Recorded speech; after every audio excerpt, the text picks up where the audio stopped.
Hey, what is up, everybody? Andy here from the Residents of Evil. Thank you once again for entering the survival horror with the Residents of Evil. The gang has been assembled. I'm joined by my esteemed colleagues, Tony and Beggy, and we're going to be covering the Silent Hill transmission in detail. We've got about 20 minutes before we start in. It's going to be an absolutely glorious stream, but straight away, let's start smashing those like buttons. Let's. What are we on right now, Tony? We got to be. I'm pretty sure he was at 200 before he even started the stream. So we got to be up there already. But let's get some Silent Hill hype in the chat. It's been a good 2 or 3 years since we had the last Silent Hill transmission, and I think Silent Hill 2 remake got announced, the last one. We do know that this is primarily going to cover Silent Hill F, but you never know. You never know. They might cover more. There's still so many projects in this phase of Silent Hill that's going to happen. We've got the Return to Silent Hill movie, we've got Silent Hill Townfall, etc. We don't know what to expect. So initially, Beggy, I'm going to throw it over to you. What are you thinking about Silent Hill transmission tonight? I'm thinking about what you were saying earlier about Silent Hill F being developed by NeoBards, who's the same developer of Resident Evil Resistance. And from what I understand, Silent Hill F, from the initial trailers, the kind of tone it was going for, I didn't understand it as some sort of like multiplayer title. I don't know if that's going to be the case, but we'll have to see. In the time between the last transmission, Silent Hill 2 remake, obviously incredible, great performances, atmosphere is like almost like unmatched. There's nothing quite like it. I've really been enjoying that. I'm looking forward to updates on the movie. Looking at that, Silent Hill F just has this very distinct flavor, has these interesting themes, decay, um, has this sort of feminine floral aspect to it. There was a really good video I was watching on the historical kind of significance and what a lot of the imagery in those early trailers could mean, and now we're gonna get more, so yeah, it's definitely a lot to look forward to. Yeah, again, I'm sure this is going to be very much dominated by Silent Hill F. Mhm. But yeah, we was talking briefly off air, and this is developed by NeoBards. So my assumption was it was going to be like a multiplayer game, because Mhm. NeoBards, if you didn't know, also made Resident Evil Resistance. And then Beggy was like, "Is it a multiplayer game? I'm not sure that they said that." And Yeah. now I've just gaslit myself. Now I don't know what to believe. But Mhm. that also means that there are a lot of Silent Hill single player experiences coming, Yes. which is really, really nice to see. Initially, I'm going to throw we're going to get to Tony in a second, but I want to throw a question out there, guys. What has this phase of Silent Hill been like for you? So since the release of Ascension, Short Message, and Silent Hill 2 remake, how has this phase of Silent Hill been for you guys? Is it a positive? Is it a negative? Silent Hill, just like Resident Evil, has had its absolute peaks and has had its absolute troughs. So, where is it sitting for you right now in its current phase? I'm going to throw it straight over to Tony with that question. It's coming in hot. Honestly, I really enjoy this phase because we've been bone dry without like Silent Hill stuff aside from pachinko machines for years. And after the success of Silent Hill 2 and the remake of that, which everybody loved, and we got that Silent Hill Ascension, which I don't know why a lot of people like didn't like that game. I thought it was fine for what it was. It was a free game, and I thought it was pretty dope. So yeah, honestly, it's been pretty good to be a Silent Hill fan again. I mean, there's all this stuff that's coming out, so I mean, I know this is primarily focused on F, but I really do hope that we get some movie title. But other than that, like it's been pretty good. I mean, no one's really like seems to be rushing Konami. They're like, okay, no, take your time. You already proved yourself. Like we'll give you that chance again. Yeah, it's been very interesting. Like this phase of Silent Hill has been so interesting because you had the release of Ascension, and everyone was kind of a bit like, "Oh, I'm not too sure about this, boys." Very interesting format of release. I actually think it's released on Hulu now, so you can just watch it like Mm. a series, which I know I didn't do that in the first place. But then you had, of course, the Short Message. I can't remember which one come before, or if it was Ascension or Short Message first. I enjoyed Short Message for what it was. I'm not really a fan of like first person survival horror games. I've struggled with Seven. I've struggled with Village in that regard. Um, So going back to a first-person Silent Hill, a la Silent Hills, was quite interesting. And actually, if you look at the main antagonist of the short message, very similar to Silent Hill F. Actually, they've got that kind of like pink floral Interesting. textured look to them. And then maybe both like flirting with, the feminine issues or surrounding beauty, floral kind of imagery, feelings of worth defined by beauty or lack thereof. That's like kind of what you see among them. And that's kind of what I see F leaning towards. And I think the first time that we watched the trailer for Silent Hill F, I immediately thought of Midsummer because of just its the floral imagery, and I don't know if that was like an obvious inspiration or if that's just something that like conveniently kind of meshed together.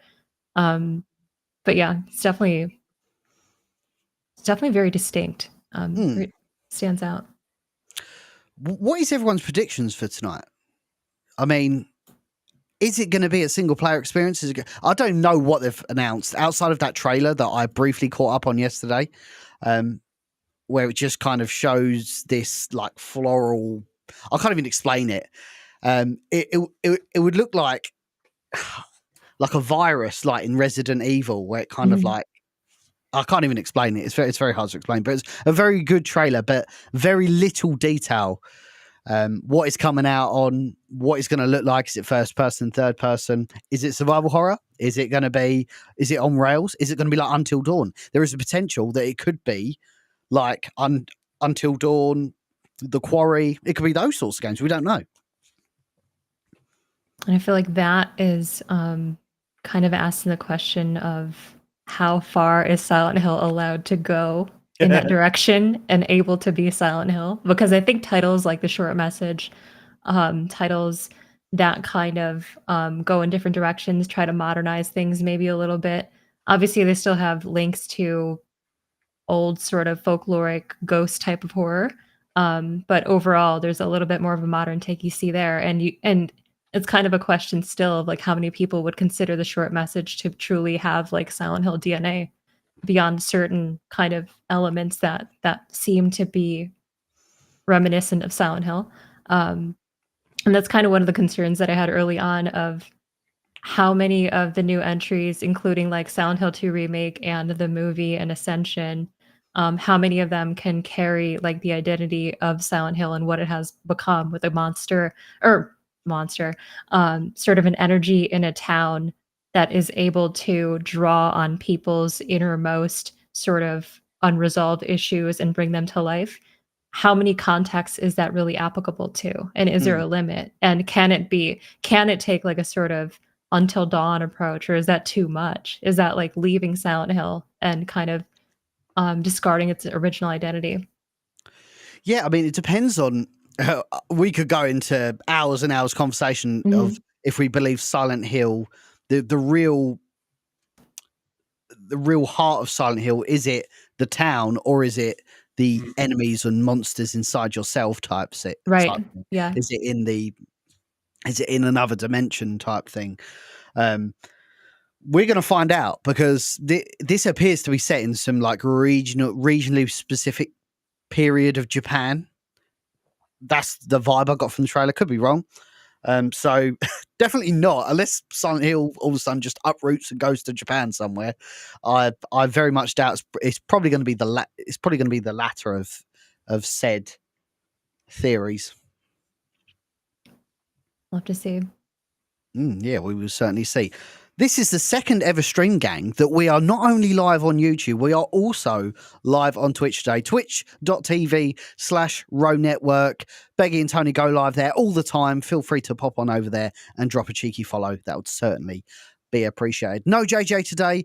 As ever with these launches, with these like watch party, transmission, state of plays, etc., like they just get dropped to the last minute and there's no time to plan. And I'm just fortunate enough that it's at a good time in the UK.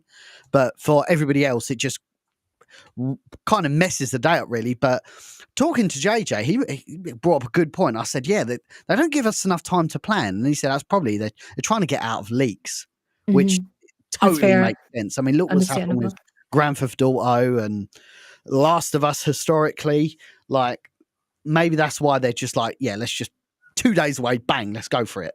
Mhm. And it's just like, with that urgency and the hype, it's just there is no like targeted attempt at seeking more information than you're supposed to have by the developer's intentions, right? So it's like very, very intentional, it seems. Um, but yeah, it's understandable. Yeah, yeah, agreed. There was some big news actually in Silent Hill since we all sat and had a chat last time, and that is, of course, Bloober have signed a long-term agreement with Konami. Yep. So to me, that says they could be that Konami could just be acting as a publisher for their original content. I very much doubt that's the case with the reception of Silent Hill 2 remake. It is not out of the realms of possibility that we're probably going to get. I would hope the trilogy of Silent Hill games. They obviously really trust Bloober to deliver a high quality product. I mean, why not at this stage? Why not? Let's go back through Silent Hill 1. I think Silent Hill 1 probably needs it more than Silent Hill 3, I would suggest, if there was a choice.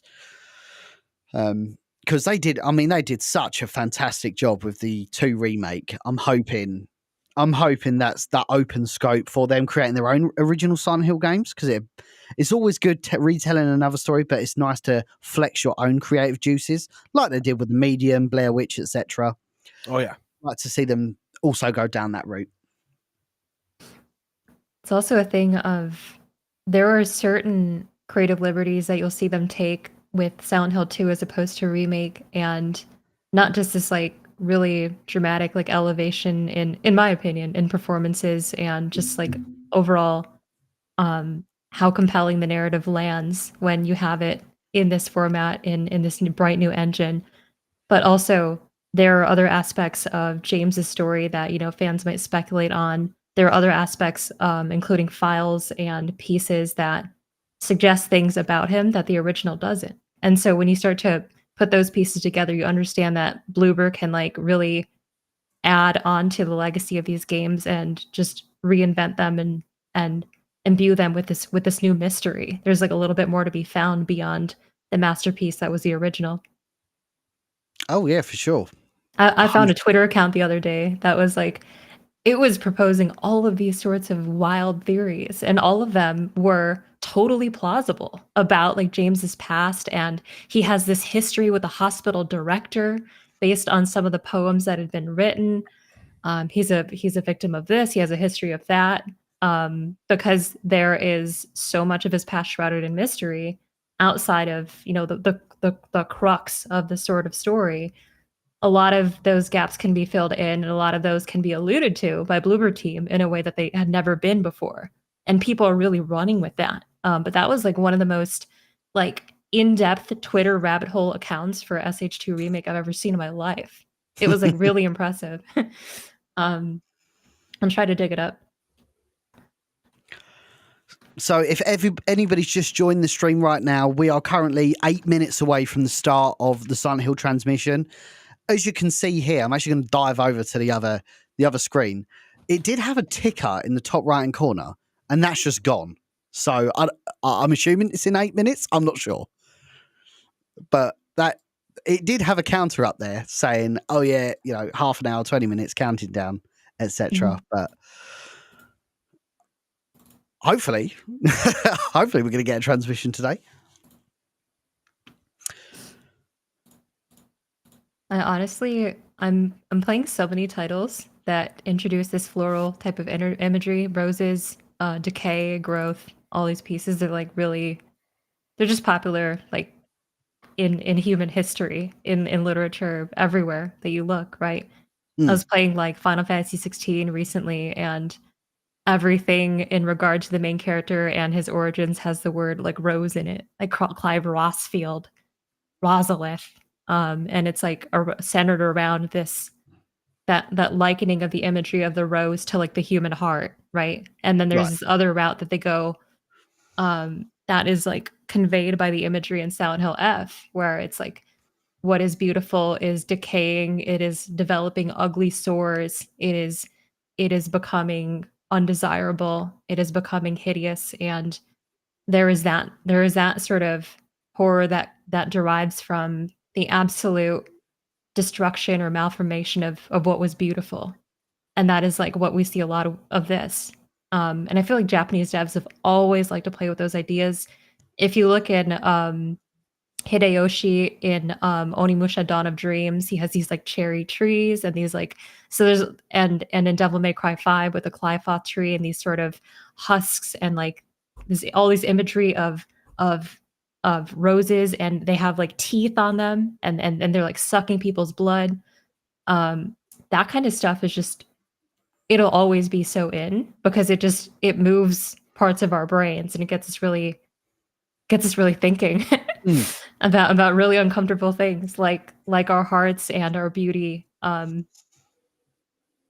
devolving and becoming something disgusting and hideous.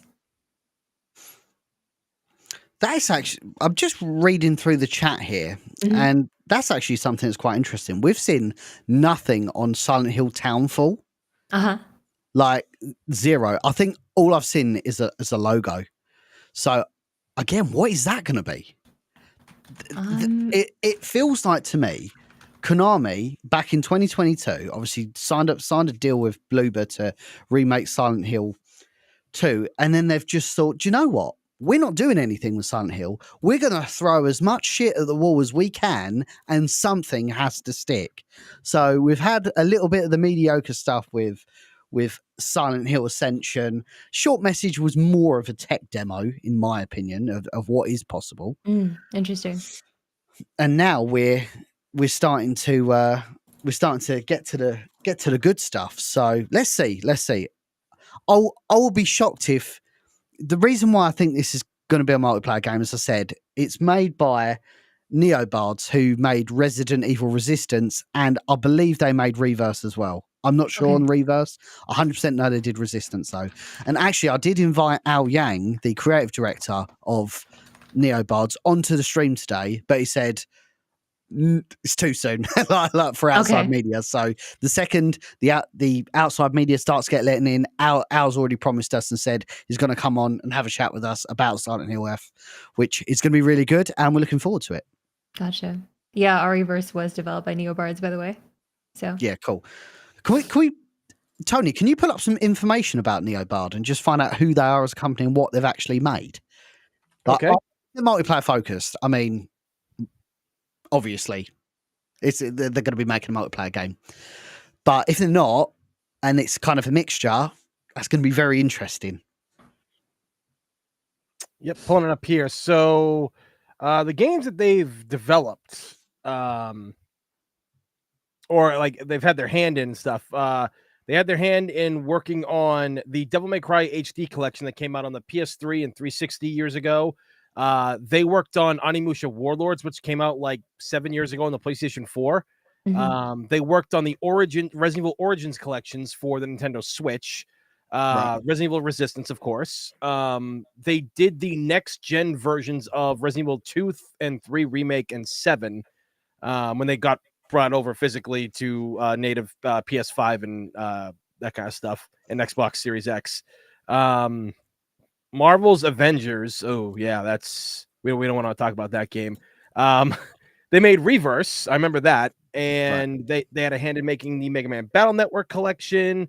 They did Dynasty Warriors M, and yeah. Not Silent Hill. Dead Rising Deluxe Remaster. They did that. So it appears that it appears they're like what's that company that did the Metal Gear Solid HD collection? Oh man, their name just jumped out of my head. But it appears they do a lot of ports. So Resistance was obviously their own creation. So it doesn't appear like they've got like, and again, I don't want to talk out of turn or anything, but it doesn't sound like they've got a lot of portfolio experience in their own games rather than like repackaging a port. So we'll see. I mean, stranger things have happened. You know, we made the Keeper Zari and didn't have tons of experience, so anything's possible. You get enough experience working on these kind of games and stuff like that. You kind of get a feel for things eventually. You know, like you got to start somewhere. And it was Blue Point Games you were thinking of for Metal Gear. Yes, that was them. But yeah, no, I mean it's like Like yeah, everybody's gonna start somewhere. So I mean they're very dedicated to the stuff that they really like. They're really about games. So if they're ready to make their own game and everything, who's to say it's gonna be terrible? But again, yeah, it seems to be a lot of multiplayer kind of stuff and ports. So we're just gonna have to wait and see. I mean, they could have added people to their staff too that are other developers that have worked on stuff like this. Right. We'll see. We'll see. We're 1 minute away. We've had a couple of super chats come in. So thank you so much to Agent Veronica with the $5 super chat. Certainly appreciated. If you guys have got any questions throughout the stream, hit us up. I'll try my best to kind of bring up everybody's comments on the chat. We're just closing in on 600 viewers in the stream. Thank you, everyone. If I could kindly ask you to smash that like button. Let's get the Silent Hill transmission absolutely trending everywhere. Let's make it happen.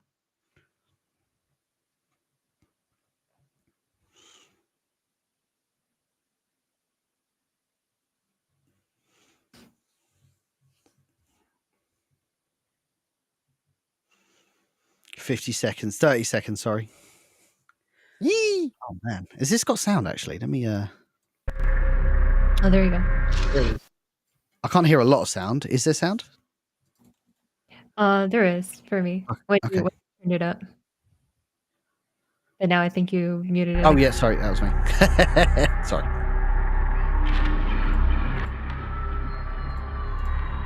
As ever, guys, let us know about the sound levels, if they're good, if they're bad, and I'll adjust on the fly. But welcome to the Silent Hill transmission. サイレントヒルの情報をお伝えする番組サイレントヒルトランスミッションへようこそ。サイレントヒルのシリーズプロデューサーを務める岡本元井です。岡本さんと一緒に進行を担当する吉崎千尋です。私もサイレントヒル1作目からこの世界を恐れ楽しんできました。今日はプレイヤーの一人として今回のトランスミッション非常にワクワクしています。岡本さん、本日はよろしくお願いします。よろしくお願いします。さあ、このトランスミッション、今回はどんな情報が伺えるんでしょうか。はい、今回はサイレントヒル F にフォーカスしたトランスミッションとなります。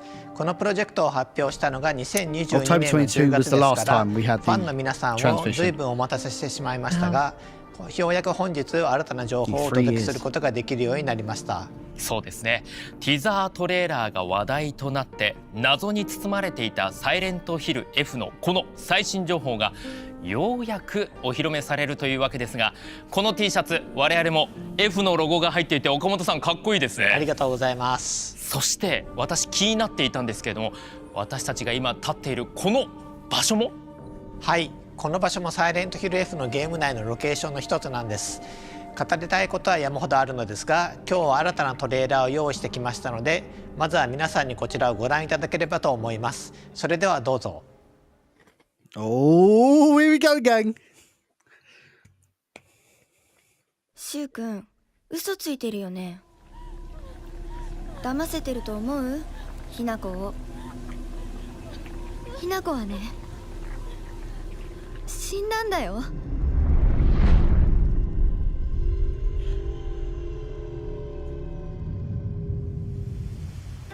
ひなこはお友達といつまでも一緒にいたい。お友達は永遠じゃないのよ。彼らだっていつか必ずあなたを裏切る。あなたが裏切り者と呼ばれたように。Oh, the fog. Pretty good. ひなこ？あ、ごめん。何？ I'm pretty sure someone said Hinako was dead. あるかどうか。Yeah, at the beginning. しっかりと判断しなさい。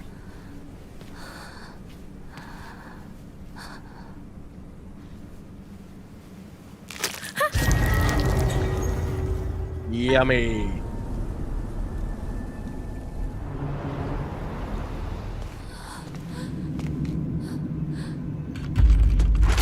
Uh-oh.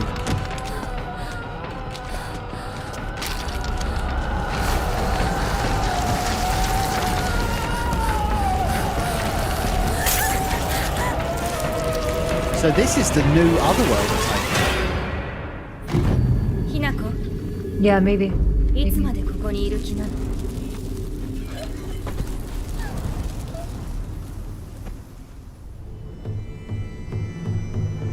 自分でもおかしいと思う。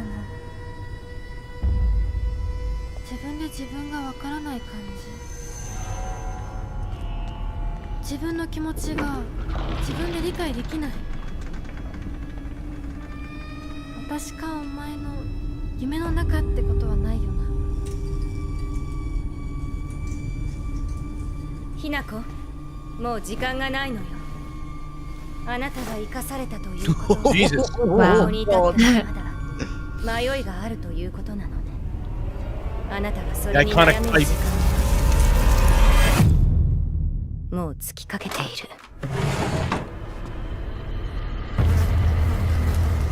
あなたは誰なの？ Kind of getting Fatal Frame vibes off this. さっきからな Oh んで yeah, for sure. 何もわからないふりをしているの？私はね、あんたをすぐに殺すこともできたんだよ。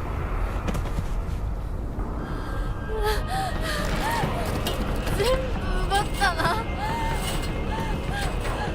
全部私から奪った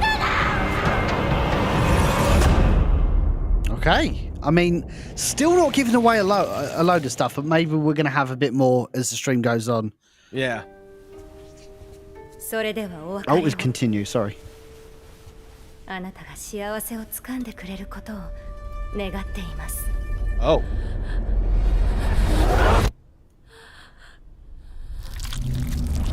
Oh. Christ. Wow. That looks It's a awesome. single player game then. Has to be. Yeah. 謎が謎を生み、 Right, そして this is where we're gonna get 恐 some 怖 good が gen 恐 here. 怖を生むサイレントヒルの DNA を受け継いでいるかのような素晴らしいトレーラーでした。そしてウィッシュリストが本日開始となっております。ぜひ各プラットフォームのストアページから登録をお願いいたします。対象のプラットフォームはプレイステーション5、Xbox シリーズ XS、そしてスチーム、エピックゲームズストア、 No Switch マイ port クロソフトストアとなってい Breaking ます。 news.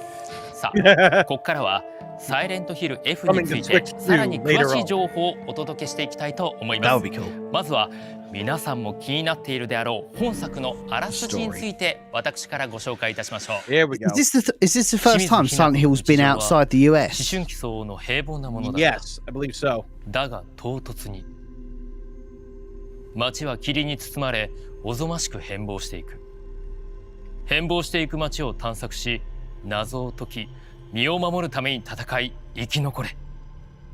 向かい合わなければならなかった選択と向き合うために美しくもおぞまし Something い I want 選 to 択 take a の note for 物語。 something. Actually, Me いや too. ものすごく気になるストーリーでした。私もファンの一人としてワクワクしていますが、岡本さん、これまで海外を舞台としてきたこの過去シリーズの作品とは Yeah, 違って、 first game in 今回 series は to be set in この Japan. 日本が舞台であり、 that's a 和を bold move 特 because 徴とした Resident. I don't think Silent Resident Hill Evil で has す ever が done まず that. は改め Like, て set it. 本 Well, 作品 actually, のコンセプトを教え actually て that's く a だ lie さい。 because RE5 was saying. Ignore everything I 本 just 作 said. 品のコンセプトは美しいがゆえに RE6 was in おぞましい China, wasn't it, as well? So Yep. サイレ I'm ン an トヒル idiot. シリーズの核であるサイコロジカルホラーとしての要素は残しつつも従来の作品から一転して日本を舞台にし Challenge yourselves 和の by テイ setting ス the トを game 前 in 面に押し出し Japan. た挑戦的な作品となります。日本のホラーの一つの特徴は美しさの中におぞましさが宿っていることです。 Can be found within 美しいも beauty. のは美しすぎるがゆえにとてつもなく恐ろしいものでもあります。プレイヤーは一人の女性の人生を通して美しくもおぞましい選択をしていくことになります。美しさと同居したおぞましさをぜひ体験していただけたらと思います。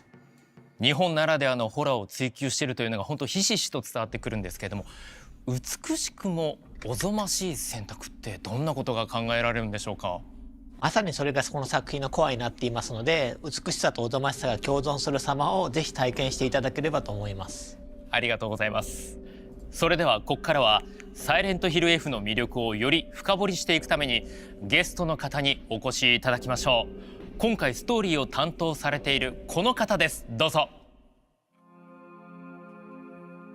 よろしくお願いします。よろしくお願いします。龍騎士07さんです。よろしくお願いいたします。よろしくお願いします。さあ岡本さん、龍騎士さんといえば日暮らしの泣く頃になど数々の作品を世に送り出されていますが、 Oh, 今回 that's like an サイレントヒ anime. ルシリーズには初参加ということで、このあたりの経緯教えてください。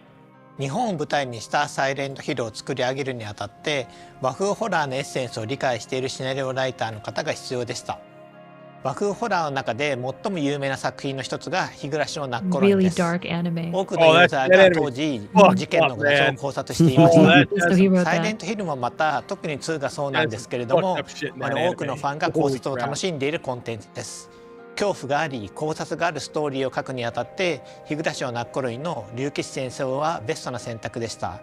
竜騎士先生はサイレントヒルの大ファンでもあります。本作も最初のエンディングを終えた時点では多くの謎が残されますので、ぜひ楽しみにしていてください。岡本さんありがとうございます。さあ竜騎士さん、サイレントヒルのファンというのも分かりましたし、やっぱりこの恐怖考察といえば竜騎士さんというのは我々も本当にうなずくところなんですけれども、今回岡本さんからオファーを受けてどんな気持ちでこちら臨んでいったんでしょうか。はい、最初はですね、何しろ有名なサイレントヒルさんからお声がかかったということもあって、私のスタッフの方がですね、むしろいや実はシナリオと見せかけてもっと小さいお手伝いの仕事かもしれないからぬか喜びにならないようにね、ちょっとまだ冷静に落ち着いて待っててねみたいなことを言ってむしろスタッフの方が私に気を使ってくれたぐらいで、それで入念に打ち合わせを重ねていったらどうやら本当にシナリオの話らしいということで、They're absolutely info dumping here. I'm trying to take notes as I'm すごい going. 緊張感でコナミさんにお伺いしたことを覚えております。竜騎士先生のサイレントヒル愛が本当にすごいので、私たちも安心して任せることができました。いや、今回サイレントヒルシリーズの完全新作ということで Just smashed 700 viewers. Hope everybody's having a good day. Welcome to the Silent Hill Transmission. Could hit the like button. That'd certainly be appreciated.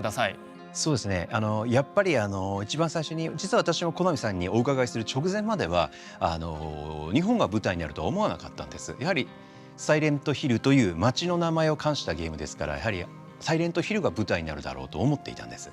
ですが実際にお会いして話を聞いているうちに今度は日本を舞台にしたいと。で当然私の方ではサイレントヒルっていうのはサイレントヒルでやるからサイレントヒルなんだろうと思ったんですけれども、じゃあ巣はサイレントヒルとは何ぞや、街の名前はついてますけどこの作品自体は一体何を描いているんだということで、それで岡本さんとずいぶん初期の打ち合わせにサイレントヒルとは何ぞや He's asking a question about is Silent Hill the town or is it でまずサイレントヒルという物語、このタイトルが持つ側面の一つはサイレントヒルという土地が持つ記憶や物語、痛みやあるいはその土地の暗い歴史などをかたどったそういうもちろんサイレントヒルという土地の側面、そしてもう一つは登場人物たちの心の闇とか罪とかあるいはそういったわだかまり葛藤、そういったものを視覚的に描かれた心象世界で対峙していくというそういう精神世界を描いたテーマ、この2つの面があったわけなんですよね。この前者でなく後者がサイレントヒルであると考えたならばサイレントヒルは成立するんではないかと考えるに至ったわけです。やっぱりファンならではの葛藤があってディスカッションがあって今に行き着いてるんですよね。はい。いや他にも意識されていることがあれば教えてください。実は私それまでのサイレントヒルをYeah, I don't think we've had that question answered. Everyone keeps asking what does F stand for. 受難というか気の毒な生まれた時から気の毒な目に遭っている女性が多かったんで、ただ不幸な目に遭っているだけではなく、その不幸な中でも自分なりの選択を葛藤しながら選べるような、流されるんじゃなくて自分の意思で答えを見つけれるような主人公あるいは物語にしたいなという思いはありました。いやこの選択を繰り返していって結末そして未来を掴んでいく、まさしくサイレントヒルだなというふうに感じました。ありがとうございます。お二人の本作にかける熱い思い伝わってきました。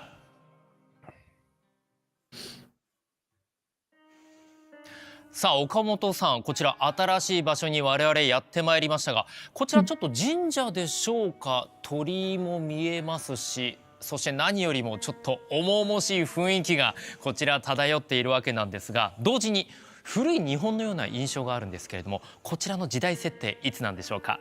はい、サイレントヒル F は1960年代の日本の田舎町を舞台にしています。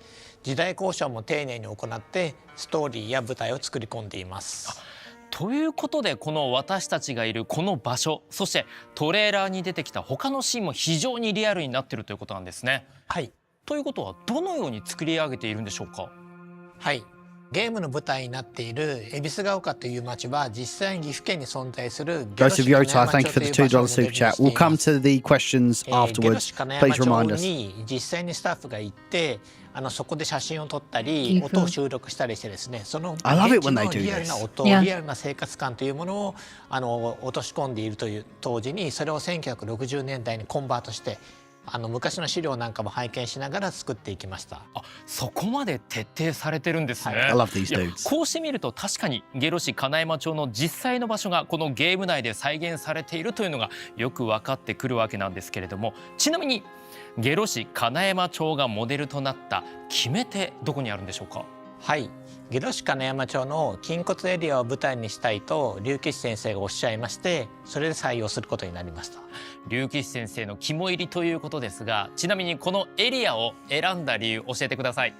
そうですね、物語を描くにあたってスタッフ全員にこういうところを舞台にしたいというのを映像として共通認識を持ちたかったんです。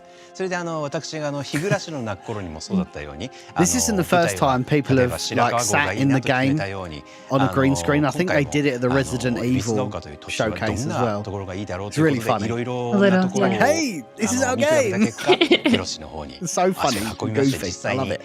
筋骨地区をCute. 見せてもらいまして、この筋骨地区っていうのは非常に面白いエリアで生活と時代に合わせてどんどん家々やその建物の形、住む人によってどんどん形が変わってきたというのを肌で感じられる、とてもその独特の造形感のある街並みなんですよね。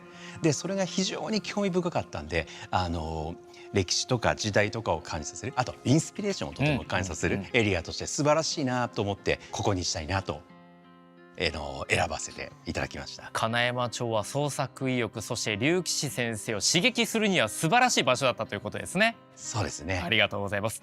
さあそれでは続いてコンセプトビジュアルの紹介に移ってまいりましょう。さあ気が悪く恐ろしくもありながら同時にどっか That better be the 美しさ cover も art 感 to the じる game, I swear 魅 to 力 God. 的なビジュアルとなっています。侵食された That 世 would 界、 sell a lot of 鉄パイプ、 copies. 少女、サイレントヒ A ルの young 恐 girl 怖 with a steel が pipe 伝わって conveys き the ます。 horror of Silent Hill. そしてこのビジュアル内のひな子を含めたキャラクターやクリーチャーのデザインはケラさんが担当されています。本日はケラさんからコメントが届いているのでご紹介いたしましょう。私にとってサイレントヒルは自分に影響を及ぼした大好きなシリーズです。特にサイレントヒル2の壁の文字や音楽、クリーチャーデザインはずっと頭に残っています。日本が舞台のサイレントヒル F ですが、今までと違うサイレントヒルがテーマということもあり、とても悩みました。これまでのシリーズのクリーチャーデザインが頭にちらつきながらも別の方向性にしていくことはとても難しく、一番大変でした。今までの血とサビの世界がどんな世界に変わっているのかなど、皆様に楽しんでいただけたら嬉しいです。さあこんなメッセージをいただいておりますが、岡本さんいかがですか、ご覧になって。はい、龍吉先生同様にケラさんの参加によって新しい風が吹き込まれているなと感じています。過去のサイレントヒルシリーズとは異なった視点から美しいゆえにおぞましいというコンセプトを意識するような特殊なデザインが作り上げられていると感じています。もう岡本さんもしっかりとその点評価されているということですが、龍吉先生はご覧になっていかがですか？いや私も全く同じで、ただ単にグロテスクなだけならば描ける方はたくさんいらっしゃると思うんですけど、ケラさんのようにその中に独特の一本筋の通った、美しさっていうのもまた一つの偏ったエリアなんですけども、独特の世界観を持ち Or is it because I know that they were dicking around with the Fox engine for years, wasn't they? ありがとうございます。 Yeah, they were. サイレン That ト one ヒル was といえば one of ク the リー reasons チャー for a も long や time. は I り think 魅 it's a 力的。 different engine ケラさん now が他にも for that どんな Metal Gear クリー Solid チャーを remake デザイン that's した coming の out. か、そしてそのクリーチャーには何が反映されているのか、早く見てみたいです。今後の情報が楽しみです。 We will.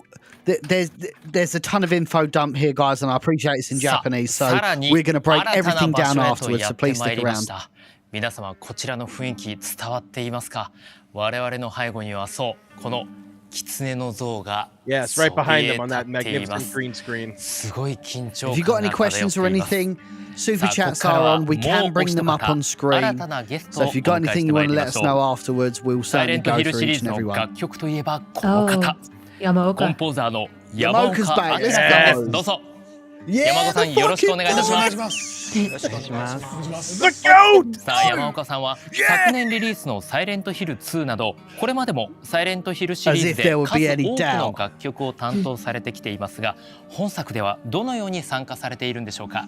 今回は表世界、サイレントヒルと表世界裏世界ってあるんですけど、あこちらの calling it 表世界の方の音楽を Oddworld and 担当させていただいてます。僕も Okay, right. 四半世紀以上 I に want to わ note たっ that て down. サイレントヒルの最初の作品から携わらせてもらってて、今回こういうオリジ This ナ is ル they've used 新 this しい since before. Yeah. 作品でやれることに本当に嬉しく思ってます。1作目から携わっているということですけれども今回サイレントヒル F のサウンド制作にあたってはどのような思いどのような考えで取り組まれているんでしょうか。そうですね。日本が舞台の今回はサイレントヒルなかったんですけど、日本が舞台っていうのは。和っていうものをもちろんね描くんですけどやっぱり海外のたくさんのサイレントヒルのファンにも届けたいので、あまりドメスティックになりすぎず、その分かりやすいホラーではないんですけどジャストホラーっていうところを注力したというかそういったところですね。やっぱり全世界の方に楽しんでもらうためには日本だけではダメだってことですよね。そうですね。もちろんその世界観を表現するってことは大事なんですけどやっぱり今回の F のストーリーキャラクターっていうものにちょっとフォーカスして見ればねこれは日本が舞台だっていうのは分かるというか、なんですけど、音はまた別のアプローチとしてホラー、あるいはキャラクターっていうところに主軸に置いて表現することでそれが合わさった時にサイレントヒルらしさみたいなところも生まれるんじゃないかなとは考えてます。ありがとうございます。さあ岡本さんサウンドという面で紹介したい方もう一方いらっしゃるんですよね。はい、表世界のサウンドは山岡さんに裏世界は稲毛健介さんに担当していただいてます。稲毛さんも数多くのゲーム音楽を手掛けたベテランの方です。さあ本日稲毛さんからもコメントをいただいておりますので私からご紹介させていただきます。初めてサイレントヒルシリーズの作品をプレイしたのは20年も前のこと。そんな歴史あるタイトルの最新作に関わらせていただき大変光栄です。私は裏世界である闇の社殿の音楽を担当しました。神社をモチーフとした美しくも不気味な世界を雅楽の音色とアンビエントな心象音で描いています。 Welcome in everybody. Hope everybody's 主人 doing 公の well. 苦悩 We're going through the Silent Hill transmission. そ I の think 他 it's さま about ざ a まな思い 40-minute が event, プレイ so ヤ we've ーと probably 交 got 差 another するよ 20 or う so 多様な minutes, 仕掛けを施しました。 hopefully, of the event. ぜひゲーム中で体 We 験 haven't して actually みて seen くだ any さい gameplay との yet, ことです。 so 岡本 we'll さん、こ see. ちら We'll のコ see メ if ント they're を going 受 to けて show いかがで anything すか。 off. Showing some really nice 本作の concept サウン art ド and は some 山岡さんにオ cutscenes. リジネーターとして参加していただいて So far, so good. サイレントヒルらしい本質的な音楽を作っていただいてます。一方で稲毛さんにも参加していただいていろいろと和の要素を取り入れていただいています。さらに竜騎士073作品の作曲家である大さんやさきさんにも参加していただいています。さあこちらを受けて龍騎士さんいかがですか。はい、私の作品をいつも盛り上げてくださった音楽家さんたちなんです Man, け you ど got to も、be on another level to 今 have 回の F の numbers in シ your ナリオの name. 中でも Right. 描写として盛り上げたいところに Absolute Good at final everyone. boss お was 二人の named 力を借りたく F. てちょっとお願いさせてもらいました。ありがとうございます。龍騎士さんをはじめ多くのクリエイターが参加することでサイレントヒルらしさと新しい挑戦を見事に融和させているなと感じました。私もサイレントヒルの楽曲はとっても好きなので山岡さんの参加は本当に心強いですし安心感もあって素直にファンとしても嬉しいです。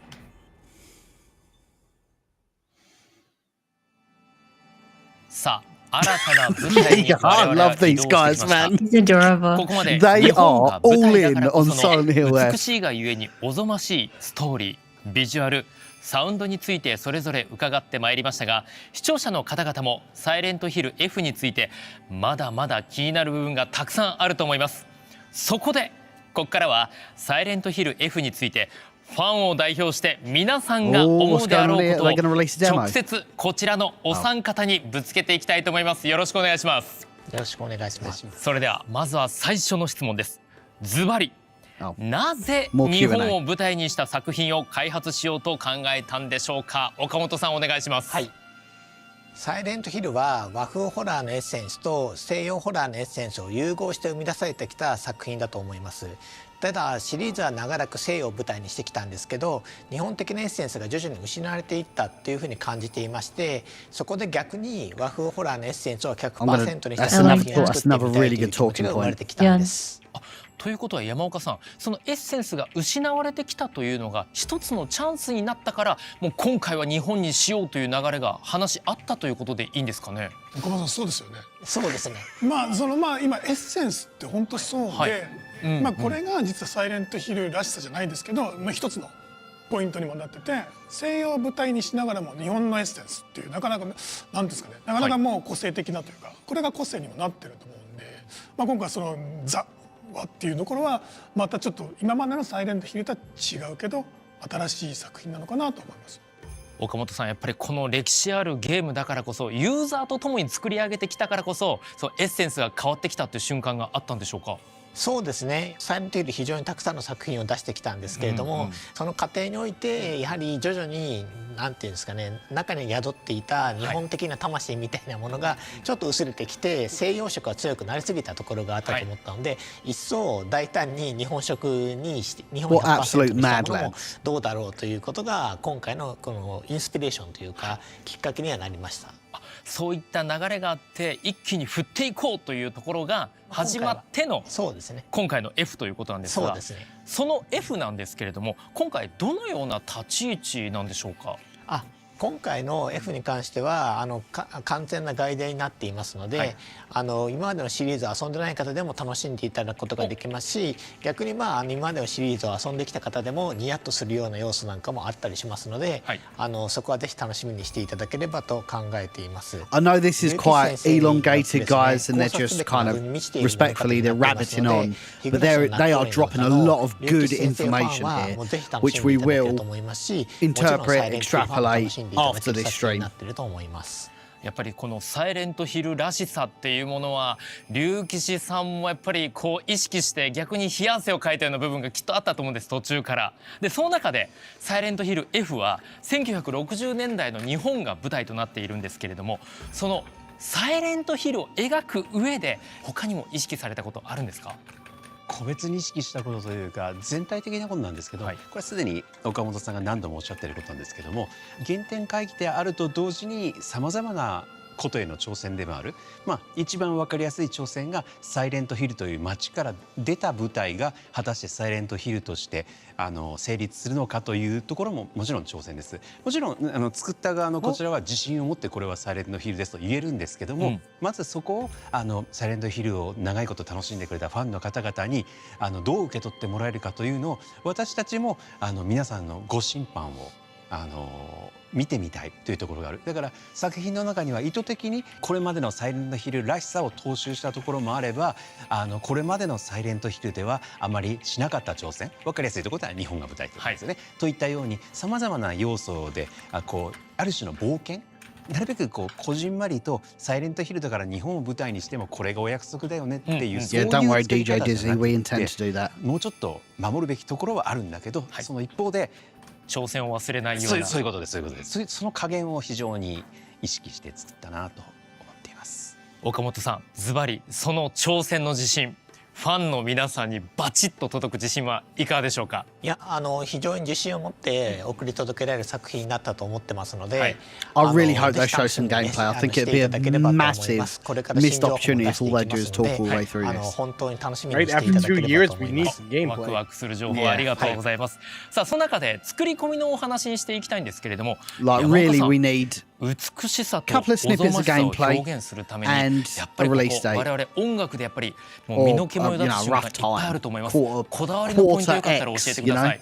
ゲームの音楽って美しさとおぞましさってあった時に、美しい音楽、おぞましい音楽って作ってもゲームの中ではあまり効果的じゃないというか、僕は思うんですね。ゲームっていうのはその映像があって、遊ぶ人がコントローラーを握って音を聞くと、その全部三位一体じゃないですけど、そこが合わさった時にどう感じるかってことなんで、例えばおぞましい時に美しい音楽、なんか綺麗なシーンでおぞましい、まあ音楽でなんかそういう逆もありで、なんかゲームってどこで何を表現するかっていうそうインタラクティブなものなので、そこは注力したというか、それは僕がずっとゲーム音楽というかゲームのサウンドデザインやるときにすごく大事にしてるポイントというか、単にいい音楽とか、単に綺麗な音楽とか、怖い音楽を作るんじゃなくて、ゲームとしてどこでどうなるんだ、どこでどういうふうにこの音が表現されるかってことを作りながら表現するって、そこは毎回ですけど、この F もすごくこう注力したというか、すごく力を割いた部分ではありますよね。数多くのサイレントヒルシリーズ音楽手掛けている山岡さんなんですけれども、今回の F だからこそここはこだわったぞ、他と差別化するために自分があえて意識したこと、こちらも教えていただいてよろしいですか。さっきサイレントヒルらしさみたいな、その西洋を舞台に日本の人たちが作るじゃないんですけど、日本人らしさみたいなところのエッセンスっていうのは逆に言うと海外の人にはちょっと作れないとか、僕ら日本人だから理解できる。I think it's like the third time they've said this game's not set in the West and it's made by Japanese developers. 外国の方から見たときに新しさだったり、 Really big 斬新さ focal だったり point. 新鮮な感じってあるんです Yeah, I'm happy they're hammering で it それが home. なんかサイレントヒルらしさの一個のポイントでもあって、今回和というか日本が舞台っていうところで、従来本当にサイレントヒルって僕はそこはすごく大事にしてたポイントで、日本独特というか日本人らしさというか、日本のアイデンティティみたいなところはすごくこう一番こう大切にしてきた部分で、それをなんですよね、今回 F の場合はそのなんですか、もうこれぐらいじゃなくてもう大きく。Jables, we're going to go into detail after the stream about anything you may have missed or anybody else has missed. Do not worry. フルパワーでというか、それを日本のアイデンティティみたいなと僕なりの表現をしたっていうところは、今回の F のサウンドっていうのは一番のポイントになってるのかなと思ってます。ありがとうございます。じゃあ最後に我々ファンとしてはそのしっかりと抑えてる王道というものも大好きだったりします。岡本さん、伝統を継承した点っていうものがあれば教えていただいてもよろしいですか。伝統を継承した点としては、やはりクリーチャーのデザインといいますか、そこの部分に関しては非常に竜吉先生の設定だったりケラさんのアートだったりの融合といいますか、非常にその人の心理をつくようなクリーチャーというものは生み出すのに結構パワーがあります。考察はかどる勢ですね、これは。ありがとうございます。竜吉さん、ちなみにこの伝統、やっぱりこれは入れないとサイレントヒルらしさが失われるんじゃないかな、危惧して入れたよっていう点あったら教えてください。シナリオライターの立場からするとそれを言うことさえもなんかネタバレになるようで悔しいんですけれど、そうですね、サイレントヒルの魅力的なところはやっぱりなんていうんですかね、プレイヤーあるいは主人公がまだ状況が分かっていない状況下で他の登場人物が投げかけてくる謎めいた I don't want to speak out of turn, but I feel like we're at some sort of like developers conference and they're just talking to us about intricate game design. It's like, that's fantastic, but I want to see the game. Where is this fantastic game that you're talking about? I actually like this kind of stuff. I don't know. I think it's a bit overwhelming for a casual ワクワク感が viewer. 広がりそうですね。それでは山岡さん、音作りでサイレントヒルらしさの伝統を継承した点1点お願いします。僕の場合はもうやっぱ四半世紀というかね、長い間やってきてサイレントヒルらしさというか、何も意識しないければサイレントヒルらしくなるというか、何も考えないでもう本当に素のニュートラルでいるとサイレントヒルらしくなるので、なるのでっていうかなっちゃうのね。山岡さんはもうサイレントヒルなんですね。なっちゃうので。Yeah, that's another thing. Is it going to be third person, first person? That's going to be huge. Neobards have a history of doing third person games, so we'll see. いやI have a lot to say 貴重なお about 話 this ありがとうござい after ます。 the さ writers あ input. 今回はこの辺りとさせていただければと Yeah, 思います。I've got an absolute boatload of notes that I've been taking. So I started to. a new location for the ここまで boys. さまざまな情報をお伝えしてきたサイレントヒルトランスミッション。そろそろ終了のお時間が近づいてまいりました。 This is where they go, それ we では are the 本日のお gameplay. さらいとして改めてサイレントヒル F についての We 情 are 報 not, をお we 伝え are いた not します。 real people. We are actually まずは characters 新た in なトレー Silent ラー Hill が F. 公開となりました。そして本日ウィッシュリストの登録が開始となっております。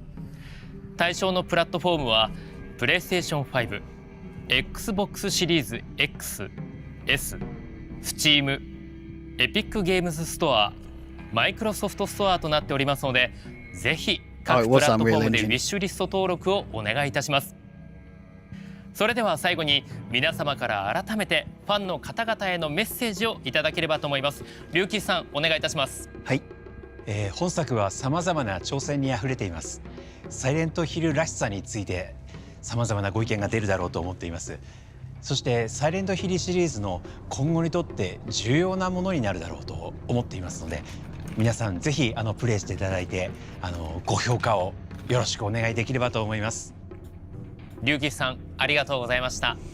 それでは山岡さん、お願いいたします。サイレントヒルっていう作品の中でも Don't you dare leave without showing us a gameplay trailer. Don't you dare. Talking about the gameplay. システムであったり世界観だったりすごく見たところですね、新しいの満載なんですけど、サイレントヒルらしさっていうのは損なわず、今までのシリーズのファンの方も十分遊んでもらえますし、これからサイレントヒルF なんだろうと、ホラーゲーム好きなファン、このゲームが気になった人も楽しめる内容になってますので、ぜひ期待しててください。山岡さん、ありがとうございました。最後に岡本さん、お願いします。はい、日本を舞台にしているにもかかわらず、本作は紛れもなくサイレントヒルらしい作品に仕上がっています。美しさとおぞましさが共存したビジュアルは和風ホラーとしてのサイレントヒルの新しい姿を示していると思います。今後の続報にぜひ期待してください。ひな子という女性が体験する人生の過酷さをしっかり体験できるものになります。今回こうして新しい情報をお届けすることができて嬉しく思っています。まだお伝えできていない情報がたくさんありますので、今後の続報をお待ちいただければと思います。またこのサイレントヒルトランスミッションでは、今後も継続してサイレントヒルシリーズの情報を皆さんにお届けしてまいります。こちらも続報を楽しみにしていてください。We're going to have more 皆さん Silent も Hill 一緒に transmissions at この期 least. 待を膨らませていきましょう。それでは本日はご視聴いただきありがとうございました。Oh no. You I think can't. that's it. Yeah. They're not going to leave us like that, surely. My underpants are already down. I just needed. They've walked away from me.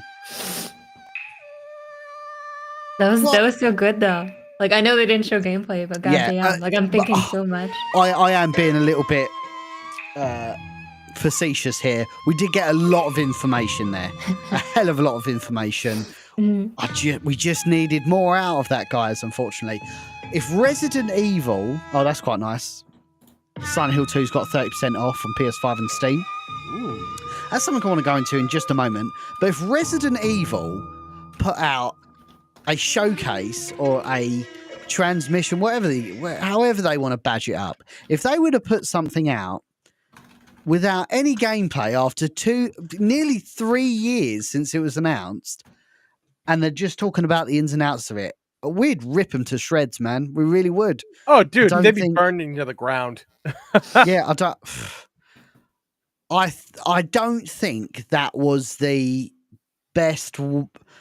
There was a lot of information. Beggy, I know you've been taking notes. I've been taking notes. We're absolutely going to break down, but there needed to be more visual and like gameplay rather than exposition and explaining about where it is and how it is. We wanted to see it. Don't just show me. Don't just tell me, show me, you know? That's where we needed to be. But listen, everybody, start asking your questions in the chat. I do want to cover some super chats because we did have quite a few as we were going. So I'm going to do that, and then we'll unhook Beggy from her chair, and she can just start unleashing some analysis. So initially, Swartzage with a member for 62 months. Thank you very, very kindly. Rose Squad Bravo team, what's going on? How are you, sir? Thank you kindly. And Ghost of Yutai dropping $6 in total, all talking about the upcoming Resident Evil 9 we know as much as you guys right now. Not a lot of information outside of we're making the next Resident Evil game.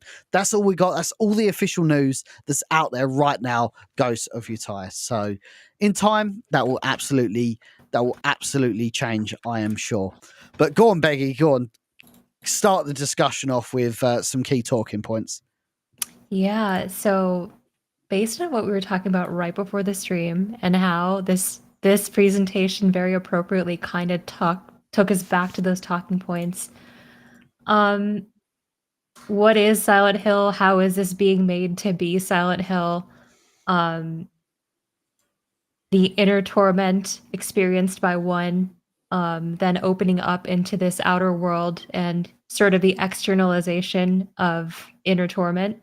One of the phrases that I thought was really cool was that the writer was saying Silent Hill often offers a gateway to the psychological landscape of a character. He also said something about, I'm not sure if it was him or one of the other producers, but they were talking about how protagonists often deal with sins with like a glimmer of a chance for redemption, and that being like an aspect of Silent Hill.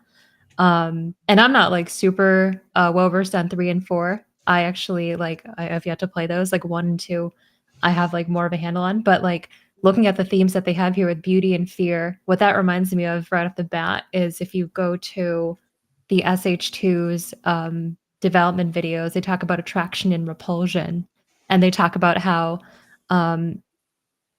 Yamaoka talked about this, as well as like the writer. They're talking about like beauty and fear in and of themselves. They have their own pathways to evoke horror. And one of the things that I thought was really cool was the writer went off on this little bit where he's like, I don't want to give too much away about the story, so I have like a little bit of like predictions. He said something about the protagonist being dropped into a world they don't entirely understand. It's also like very Silent Hill. Other characters say things that aren't so clear, maybe confusing. He said, suspect something deeper is going on, of course. So one of the things that I thought was really cool was if you go back to that trailer, I just recollected all the dialogue roughly, right? It opens up saying, you think you could fool Hinako? Hinako is dead, right? Mm-hmm. And it's like tormenting the mind of like the main character. The main character, like, I guess her name is Shu, like SHU. Yeah. And so my prediction is based on the dialogue and based on everything that you hear is that Shu killed Hinako and is being tormented in a purgatory for having killed her friend, because the dialogue right after that opening line of the trailer says, friends don't last forever. They will betray you eventually, just to say that you betrayed them. So like if you apply that to those two characters, with this being like a very like feminine scenario following like two girls, and the story very much encompassing themes of beauty and fear and the unnerving quality of perfect beauty and the perfection of beauty. I do think this is some sort of tale of envy. Later in the trailer, you hear the lines, I could have killed you off at any time. You took everything from me. And going back to the part where she's talking about the friends, friends don't last forever. They will betray you eventually, just to say that you betrayed them. Whether their worth is justified, that is for you to decide. To me, in this feminine story, that is about envy of beauty. Envy of beauty killing your friend and then being tormented about it forever. So that's what I'm getting from it. If you see like the text kind of overlay on the screen there, but then if you pull up the trailer and you put on the subtitles, all of this sets up kind of like a more feminine sort of James Sunderland scenario where there is an initial murder that I think is committed out of envy. The line, so it's friends don't last forever. There you go. They will betray you eventually. Just as they say you betrayed them, right? So I think this Shu character killed her friend Hinako and is being tormented in her mind after the fact in something approximating hell or purgatory. The Silent Hill of its Japanese entry. So this line, whether the worth is justified, that is for you to decide. I think that line is about beauty. I think that line is about envy of another girl's beauty. And I think like that brings out the destructive impulse from Shu to kill Hinako, and this is the scenario that comes from it. This is all I could totally be wrong, right? But looking at these types of stories, and in across the world really, but in Japanese media, if you look at the Oni, there are entire figures based around the ugly, infertile, demonic aspects of femininity, and those are like in games like Onimusha. And there's a dichotomy between those two. It's often you see like the uglier Oni woman Yamauba killing a prettier one, and that being like this like very dramatic graphic display of that. That's what I think is going on here. So here she says, I think it's weird to not have a grasp on yourself, to not understand your own feelings, right? Do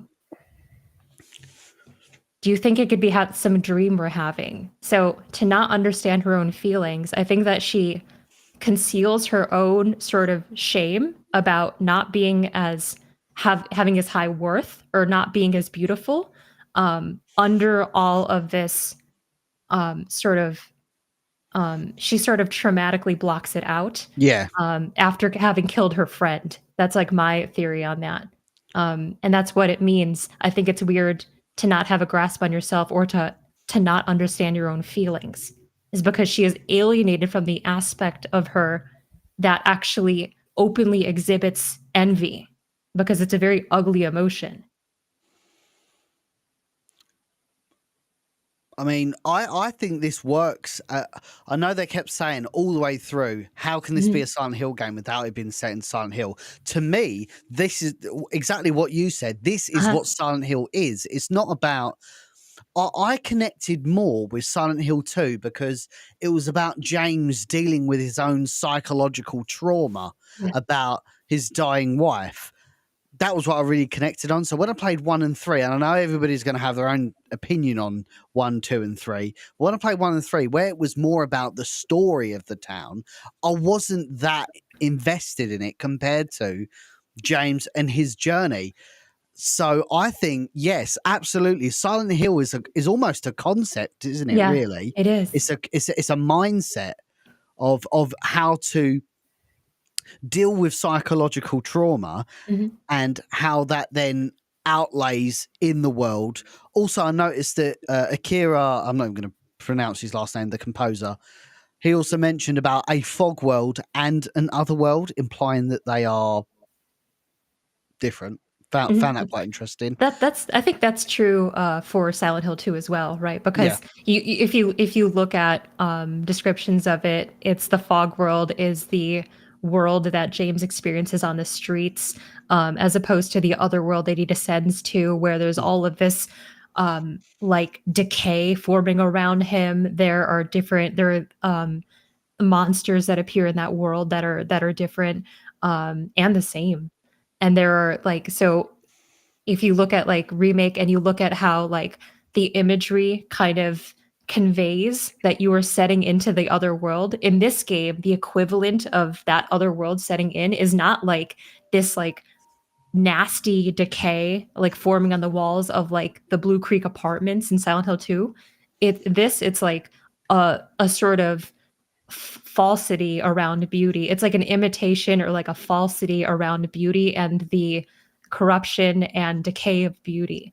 And that's what I think like kind of leads back to all these themes of envy, and like you understand that this beauty can be destroyed, and I think that this main character destroyed it and her friend killed her and is now suffering for it. Yeah. So on that basis, then, why do you think it's called Silent Hill F? What do you think the F stands for? Is it fear? Is it? I think it's like feminine, floral, fear. Fuck you. Bye. I think there was a Japanese word that someone put in chat that it may also be, but I think that those are useful interpretations. Feminine, floral, fear. Well, once Al comes back to me, Al Yang, the creative director of Neobards, I'm hoping we can get him on, because Al is from Taiwan, if I'm not mistaken. So he will have a very nuanced a very nuanced perspective on how Silent Hill has been from throughout development. So I think that'd be such an interesting conversation to have. So hopefully we can have that before the game comes out. But I know everybody can be pretty tight-lipped about upcoming releases for sure. Overall, this has piqued my interest. Like from without going into like super analysis, like I don't have a lot of experience with Japanese games, Japanese horror games, etc. So this will probably be outside of. I mean, you guys called it Project Zero, but in the if you guys called it Fatal Frame, but in the UK it's called Project Zero. Yep. Interesting. I don't know why that is, by the way. Yeah. Maybe there was an issue with the word fatal, I guess, but Resident Evil, no problem with evil.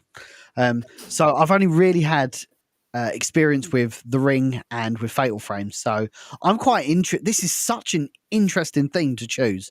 1960s rural Japan. What? That is so left field for Silent Hill. It really is. And I did, even though it was moderately annoying, I did like the fact that they kept going back to it and saying, we feel like over the last 20 years or whatever, Silent Hill has become almost westernized. And it has, because it has had a Western development team, if I'm not mistaken.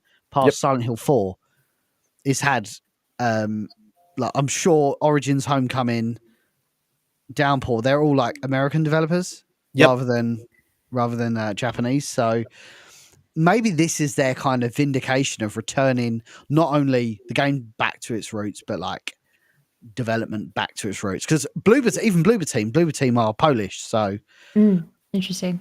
This could be them going, this is us kind of planting our flag in the ground for Japan. Akira coming in with a Rogue Squad Bravo team membership for 26 months in a row. Thank you kindly. Definitely can't wait for this. Hope everybody is having a great Thursday. I do want to say, guys, let us know what you thought of this transmission. If you haven't seen it, go back and have a brief watch. It wasn't actually that long. It was about probably 35 minutes. A lot. It was very heavy on the talking. They showed some nice CG and cutscenes and stuff. No solid gameplay, no release date. Something else I really would like to touch on is they announced that it was going to be coming out for PS5, Xbox, and Steam, which on the surface is obvious, but I don't think we've had Silent Hill 2 come out on Xbox yet, because it's been a timed exclusive. I may be wrong, but I'm pretty sure we haven't had an Xbox port of that game. So I'll be very interested to see if this one just launches on everything at the same time. One other line that I was just looking at in the trailer too. I know I'm like super running with like a theory that could be totally false or have like all sorts of holes in it. But she also says, when tormenting the protagonist, says, "I could have killed you off at any time. You took everything from me. You took everything from me." I think that everything is in large part beauty. Maybe the imagery of the slit in her forehead and her face peeling off is akin to the crime that she committed upon her friend. So why is her back exposed? What do you think that is? Well, you see blood running down her arm. You see like portion of her dress ripped at the back. So I think in many cases she's being just like torn apart. Like she's being attacked by something. Like it's her sleeve, it's the back of her dress. It's like multiple parts. I'm just gonna put it on super slow. Just so we can like see if we can pick up anything that we may have missed the first time round. Let's skip it on a bit.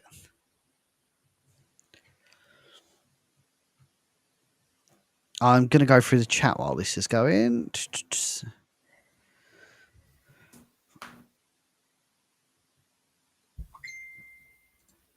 Andy, I'll take it this is related to Fatal Frame. Andy, in Japan, they called the Zero. So the better question is, why did they call it Fatal Frame in the US?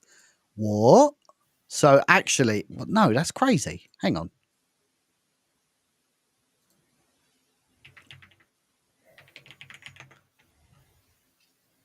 Fatal Frame. Yeah, I think it's envy and then murder and then guilt. Bruce in chat. I think that's what the story is.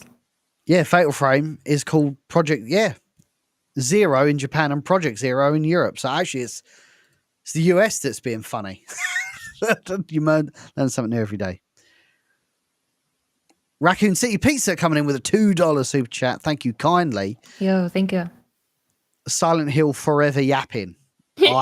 I'm in total agreement with that. It's crazy. I feel like they dumped a lot of stuff which would be very interesting to people like me, Beggy, and Tony, but not interesting to people maybe that have played Silent Hill 2 Remake for the first time and they're like, I want to see what the next Silent Hill game looks like. And then they watch that and they're like, oh, that was a lot to take in. Like, especially at this time, that went live at 10 p.m. UK time. You got to think you've had a full day at work and you're just watching it like, man, this is a lot of information to take in. It's so good though. Like I know like there wasn't any gameplay and I know that it was like a lot of yapping, but like that kind of stuff, it's like all I needed like for personally. Oh, for sure. Ghost of Yatai again, thank you for the $5 super chat. I can't wait for Kojima's game OD, which is Overdose. It's going to be creepy like Silent Hill PT. Tony, do we have any more information about Overdose? It appears to have gone quiet. There's literally been nothing since its announcement, like 2 years ago now. Like there hasn't. Everybody's been wondering like what the hell's going on, because I think they're also kind of like working with Death Stranding 2. That's like the kind of the big push they're doing right now. So I haven't seen So on January 10th, there was a Game Rant article saying Hideo Kojima's OD can prove that bigger doesn't always mean better. This next project slated to come from Kojima Productions after leaving Konami. He brought his own studio to life. Kojima has teased 2 other projects beyond Death Stranding in its upcoming sequel, and one of these is OD. Yep. This was written in early January of this year, and there's like what else? He proves that OD can be a stronger horror experience with a shorter story. It's about how that balance is difficult to achieve when a horror game is longer. Kind of like Silent Hill 2 Remake, honestly. It was like significantly more layered in the levels and the puzzle solving than the original. One thing I was going to note too, going back to this trailer, is if you look at the beginning when they're talking about that part with friends don't last forever, they will betray you eventually, and she's looking at those 2 girls. She's an actor. She's similarly dissociative in the way that James Sunderland is. She doesn't like immediately express what's going on. She's off in her own world even before she enters the fog world and the other world. In that early sequence, you see it. I don't know if one of those 2 girls that you're seeing, that orange shoe, is Hinako, or if that's like meant to convey like that initial sort of despise or resentment of her friend.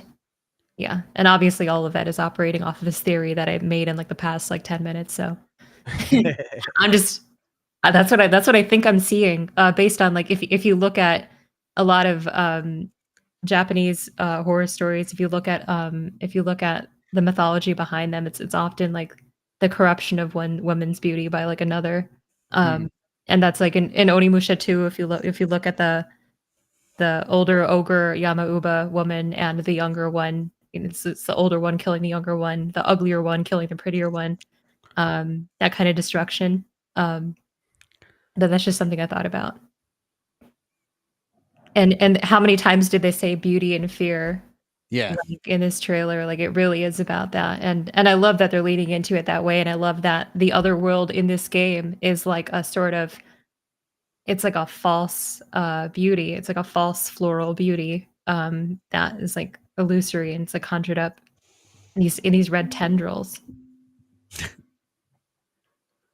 Matthew Hendricks coming in with the gifted subscription. Thank you kindly, helping us grow the row. Always appreciate it, Matthew. Thank you for your support, my friend. Sorry, the chat's going by like a million miles an hour. So let me just play catch up. Make sure I've captured everything. Mm-hmm.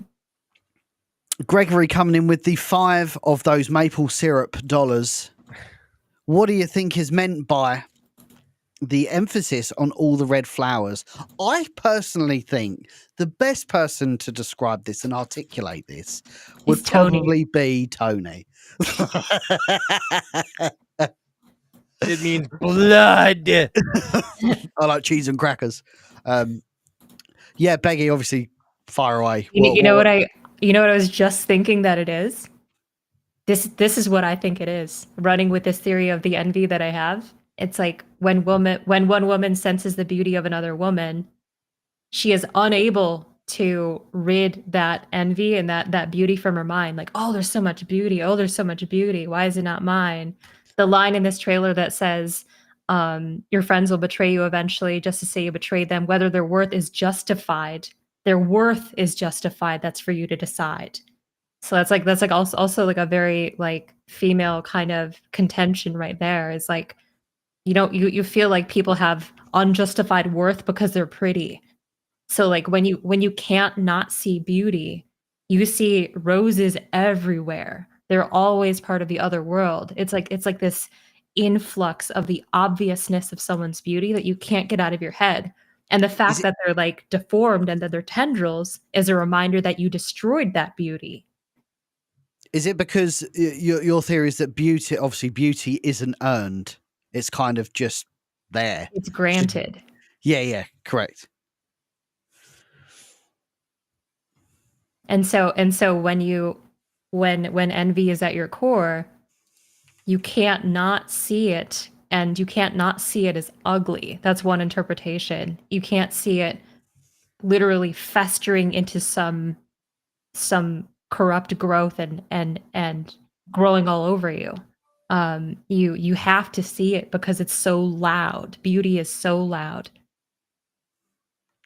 This actually looks like a scarecrow. It does. It does.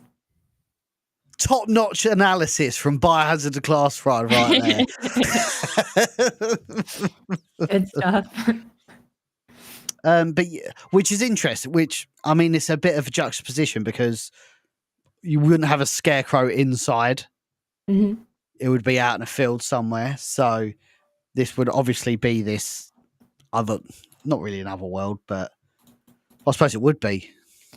If you look at other they're media, actually they're terminating the other world, aren't they? I'm pretty sure Akira said other world specifically. Yeah. Yeah, time is running out. Mm-hmm. If you look at other stories that have similar imagery of roses or flowers, red flowers with teeth on them, like DMC5. Yeah, I love that shot. Christ. Look at that. Yeah. If you look at those stories, it's also the death or corruption of like innocence, and something that was once the sort of golden child or like the seed, the pure seed of innocence is now vampiric. Virgil and Urizen rise and they drain the blood out of humans to feed the Qliphoth. This is kind of like that, I think, because it's kind of like instead of a nourishing beauty that gives and breathes vitality into those that perceive it, it sort of sucks it away. It's like the opposite.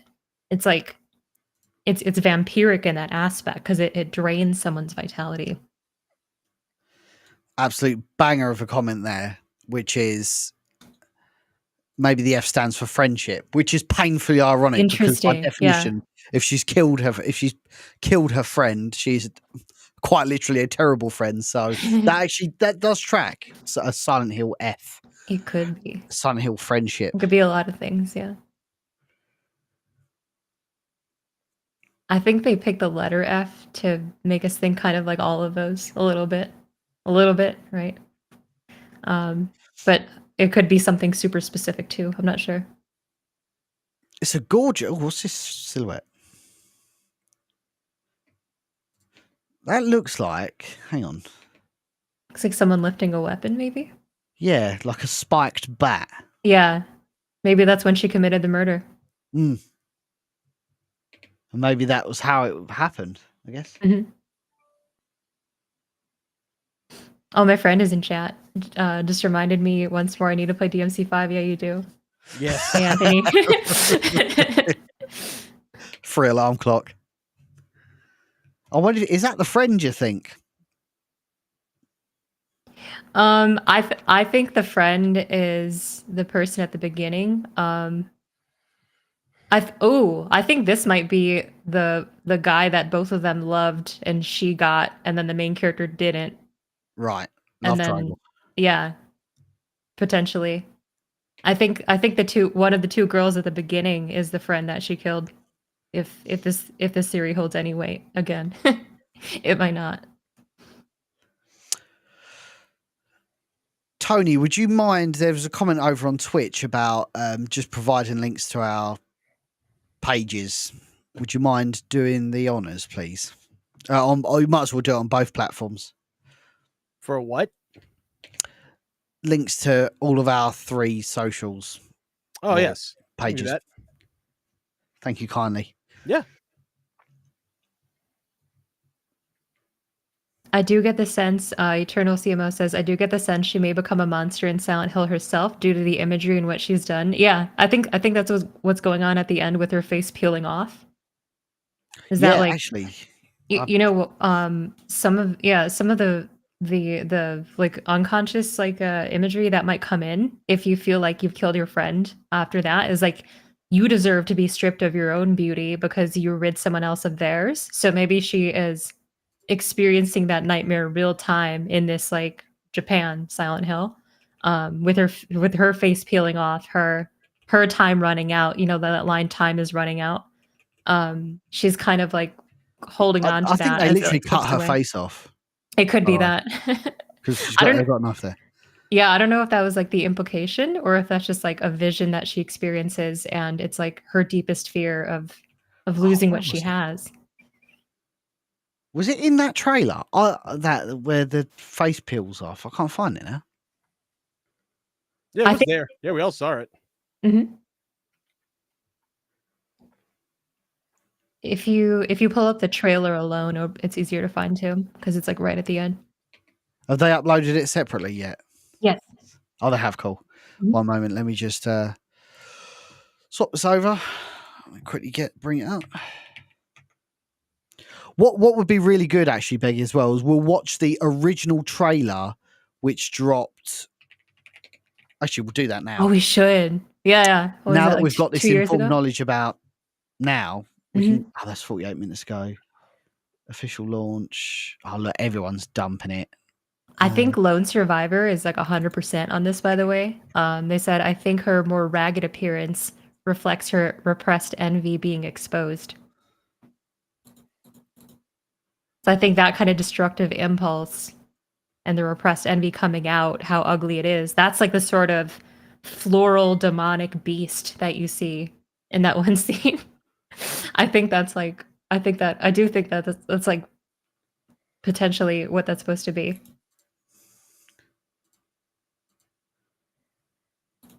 Right. Sorry, I'm just bringing it up now. Mm-hmm. This is a good comment too. That flower is a red spider lily and is associated with death and the underworld in Japan. Very cool. Oh, here's the original. Okay. So here's so this might provide a lot of fucking context to the other trailer and obviously refresh everyone's mind to what the original trailer looked like. Let me just turn this up.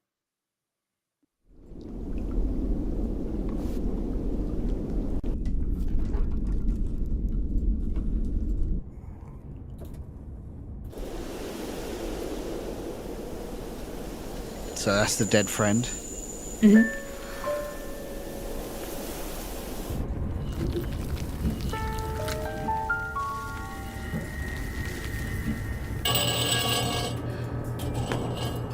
I reckon she killed her friend with a pipe, maybe. Maybe.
gosh. Just so repulsive. I think Hinako is going to be maybe a James Sunderland type character where maybe she's quite relatable, but then obviously does the most unrelatable thing ever. Like, you really relate to James, and then you're like, oh yeah, but I wouldn't probably kill my wife. This theme too. This is like the Silent Hill 1 the opening theme, but with more with different instruments. Right at the end there. Let's watch this back in full speed. Again, Okay. There's been a lot of people that have joined after the fact, so Too Long didn't read version of the transmission.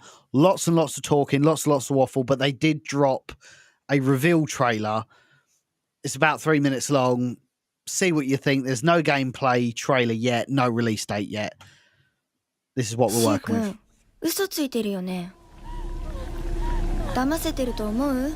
ひなこを。 Wait, really quick. Can you pause it? Can you hit C for captions? Yeah. Oh wait, actually. Oh yeah, I've got to put it in English. 1 moment. Mhm. Auto. Oh, they've not uploaded closed captions yet. That's fine. I mean, I could put it in English. It'll translate as best it can, I guess. 死んだんだよ。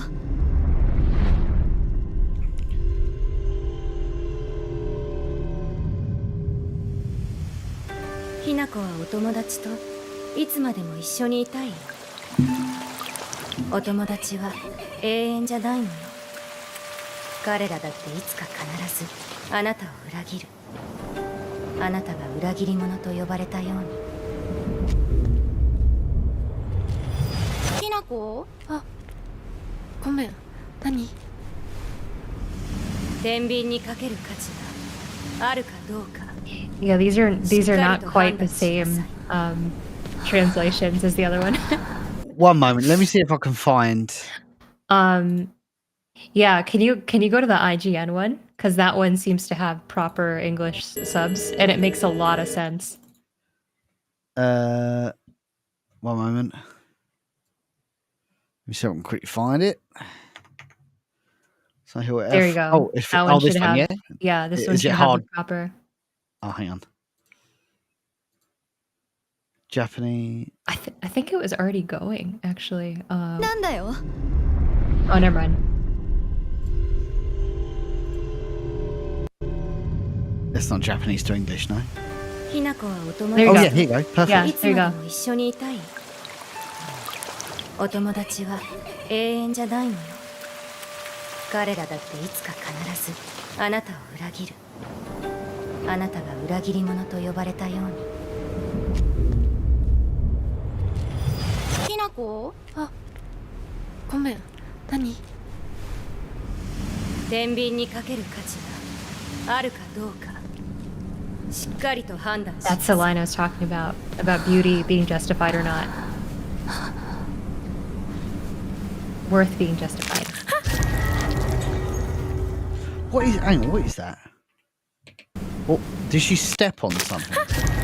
What is that? I can't even. It's, I think yeah. it's a bird. Yeah, it looks like a bird that's like, just like, I don't know, grown into the floor or something. Yeah.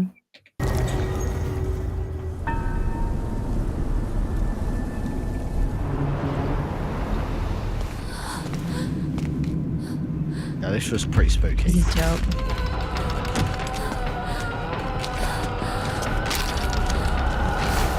Thank you, Spiro. Awesomeness.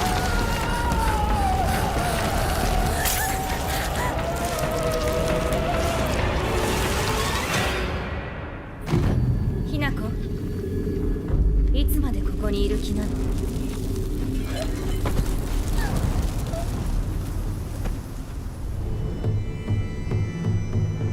自分でもおかしいと思うの。自分で自分がわからない感じ。自分の気持ちが Yeah, 自 that 分で理解 line. できない。私かお前の夢の中ってことはないよな。Oh, so spooky. ひなこ、もう時間がないのよ。あなたが生かされたということは、ここに至ってもまだ迷いがあるということなのね。あなたがそれに悩める時間はもう尽きかけている。あなたは誰なの？さっきからなんで何もわからないふりをしているの？私はね、あんたをすぐに殺すこともできたんだよ。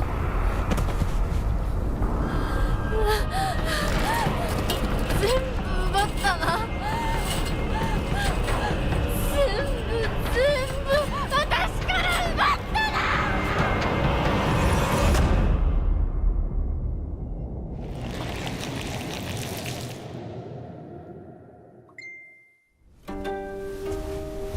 それではお別れを。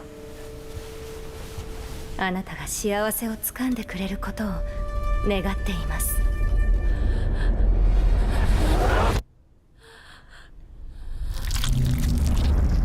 That was it. That was what I was looking for. Yeah. So it was actually, I don't know if the main character, I think the main character's name is Shu, and then Hinako is the other person that Right.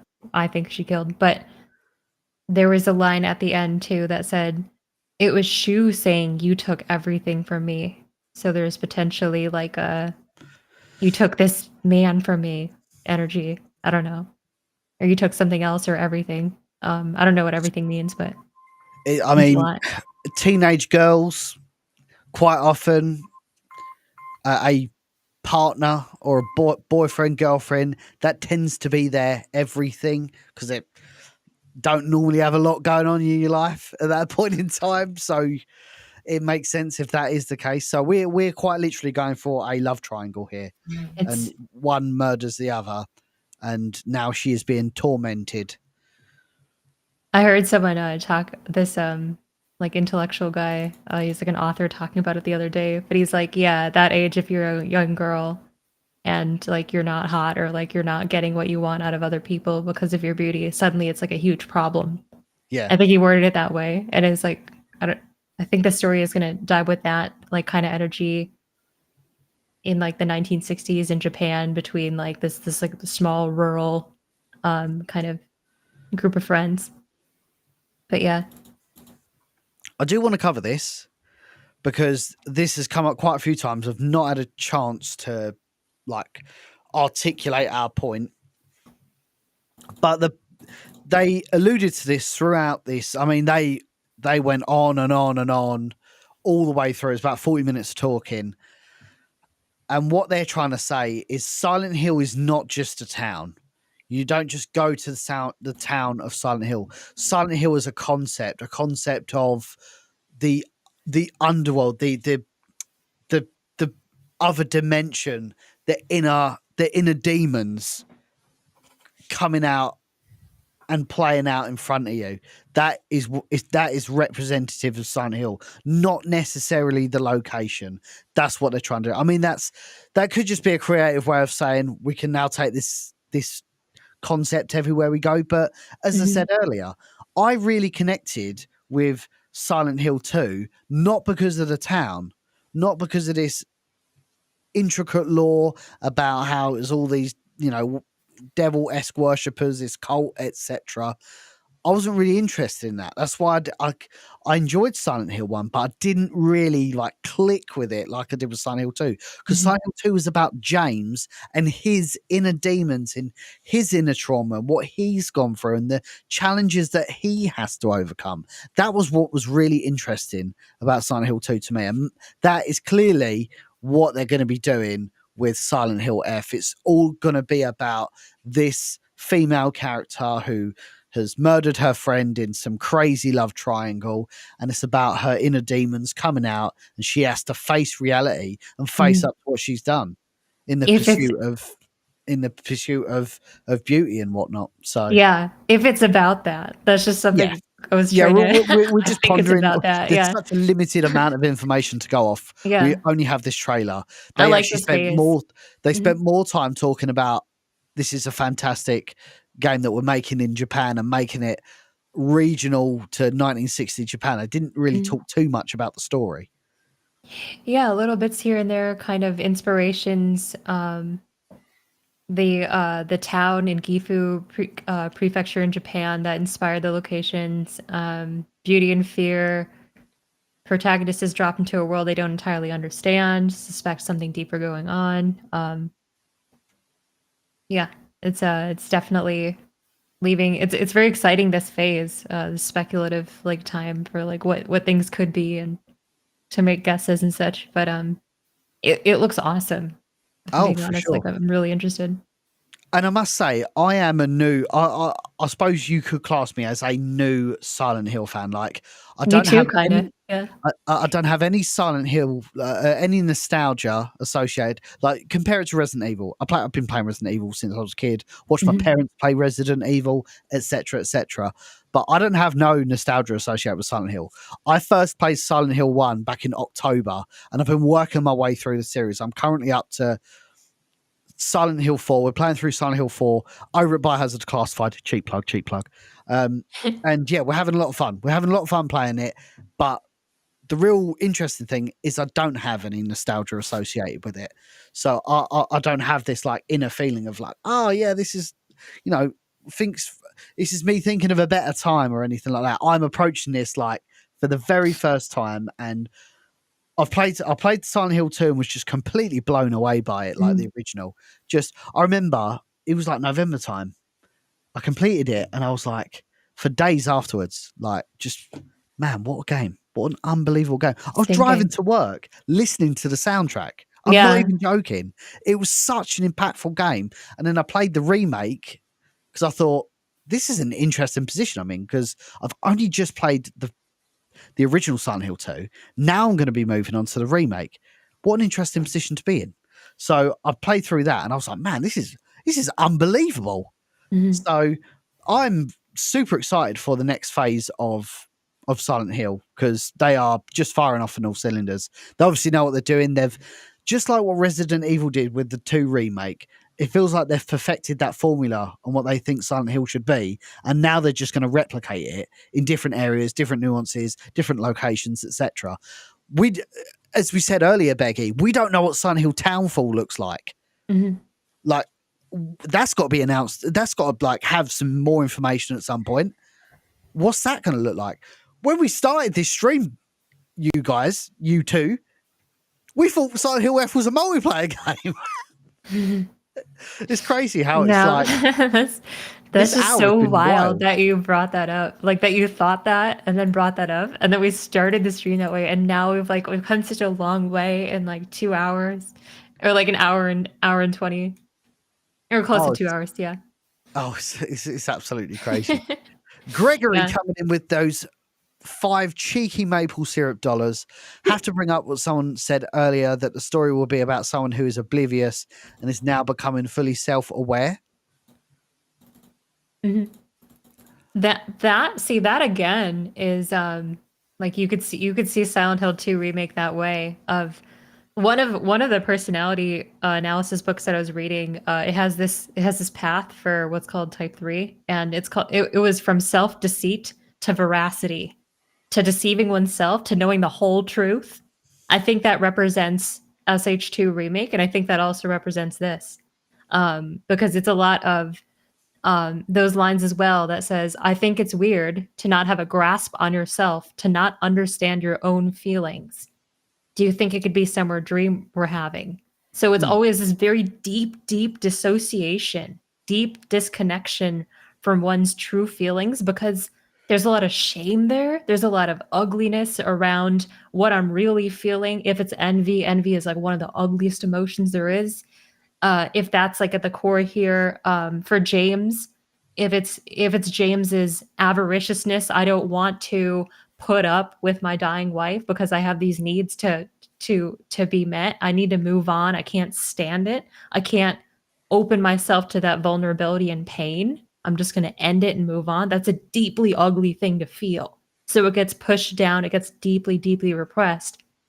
But that's one way to see it. And I think that's like kind of oblivious to yourself, to knowing the whole truth. That's exactly what the trailer is giving off, with to not have a grasp on yourself, to not understand your own feelings. Those are literally words in the trailer. And those are words, again, reminiscent of SH2. Oh, you're asking, Mags, what's the name of that book? That book is Enneagram, The Guide to Waking Up by Beatrice Chestnut. And that one's amazing. Highly recommend. So this is a good point, and I want to bring Tony in on this to see if he's got any extended thoughts about this. And don't call it Silent Hill if it's not in Silent Hill. So the developer, I mean, there's no other way of saying it. The developers have just spent 40 minutes saying it can't be a Silent Hill game if it's not in Silent Hill, because Silent Hill was a concept. What do you think about that, Tony? Are you on board with this comment where Silent Hill has to be situationally located in the town of Silent Hill, or do you believe that it could work as a concept like what they're doing with Silent Hill F? I like cheese. No, I like it's always kind of seems to have been one place, because in older Silent Hill games, there's been like crossovers with the characters and such. So, you always assume that Silent Hill was this town, and I just assume it was like everybody's personal purgatory, So I think it's weird that now it's like Silent Hill can be anything. And I guess because it's never really like super, super established, I guess it's okay to kind of change the lore, even though it feels weird after 25 years of saying it's like, oh yeah, the hell is wherever it is now. Like Silent Hill is like wherever it wants to be. So I think it's strange, right? I think I would like it if it honestly is kept to like what we've known for years personally. I think when you look at what the developers said today, though, and kind of consider the term Silent Hill in past entries, there is always the implication that Silent Hill is not necessarily like a spatial location. It's about accessing some otherwise inaccessible realm within one's psyche. It's the depths within. That's like the place you go to when you go to Silent Hill. If it never existed externally, the games I think would still be about that. At least like 2 would. From what I still have to play like 3 and 4, but from what I understand, it's always this kind of place that is accessible within oneself, the deep recesses within one's mind that are not easy to go to because they're really painful. There's a lot of shame there. There's a lot of self-rejection there, self-deceit there. Pyramid Head. Well, and so this just brings up a fantastic point, and it is true. I've said this about Raccoon City, actually. As much as I would love them to go back to Raccoon City, I truly believe Resident Evil is at its best when it's in Raccoon City. Oh yeah. How many games can you make about a one location before you're like, oh, I've already been to Heaven's Night. Yeah. I've already been, I've already been to these iconic locations. Especially after it's destroyed. Yeah. Oh, yeah. True. Yeah. Yeah. But specifically with Silent Hill, like, you're right. How many more games can you make inside Silent Hill before you're like, man, we've kind of exhausted everything here. There's just so many more stories they can tell about the concept of Silent Hill just being that inner purgatory, as Tony and Beggy have very, very articulately put. So then by that basis, it can exist anywhere in the world, so long as it actually is like how the writer was saying, it offers a gateway to the character's psychological landscape. That's the words that he used. And I think that's exactly what it is.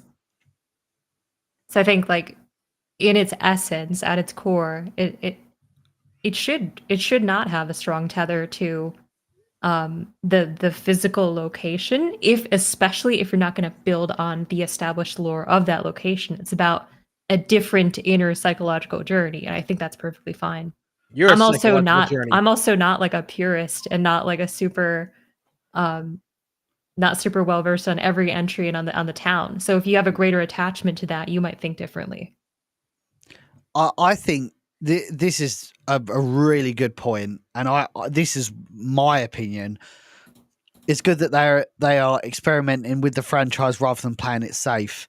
How many times have Resident Evil played it safe? And sometimes you just want them to take that risk, and this is them taking that risk. This is them as we said, we've in the space of 3 years, we've got four Silent Hill games. It's crazy. Silent Hill Ascension, can you call that a game? I would.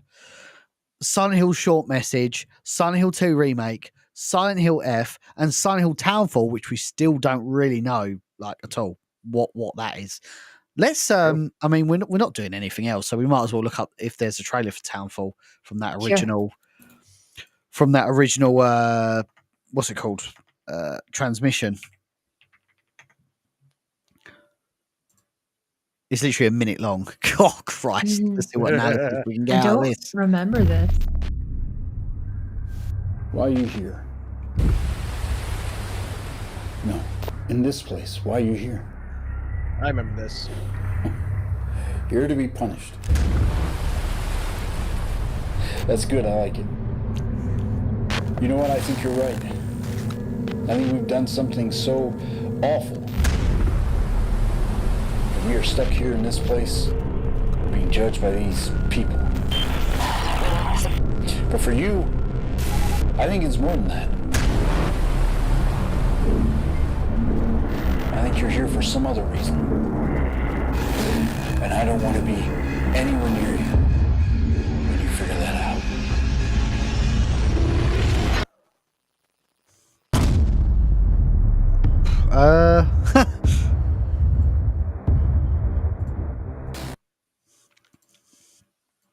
There it is. It feels like they're on a boat. But for you, Maybe.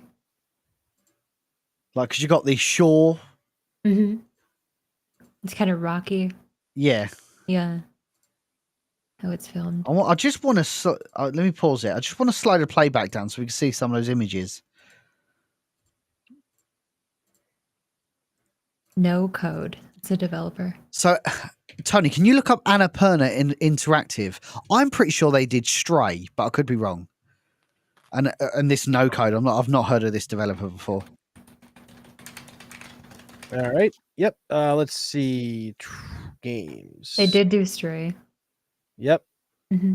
They've done that one was really good. That's that's their claim to fame. They've done a lot of games. Like, don't get me wrong. Oh, they did Neon White. Okay, they were behind that one. All right. 12 minutes. I think that one's fairly new too. But yeah, they do like a lot of like indie kind of looking titles and stuff. Oh, they're the ones who made Journey. Oh, okay. Oh, right, okay. Oh, and Gone Home. They did that one too. Gone Home was good. Yeah, they did that. Okay. Oh, what the hell? Yeah, I didn't see that the first time. I don't know what that is. It's like a guy reaching into his own chest. Oh. So fleshy, yeah. It's a spongy. So, yeah, we still don't know what Townfall looks like. So, going back to this comment, they are literally throwing every concept of Silent Hill at the wall and seeing what sticks.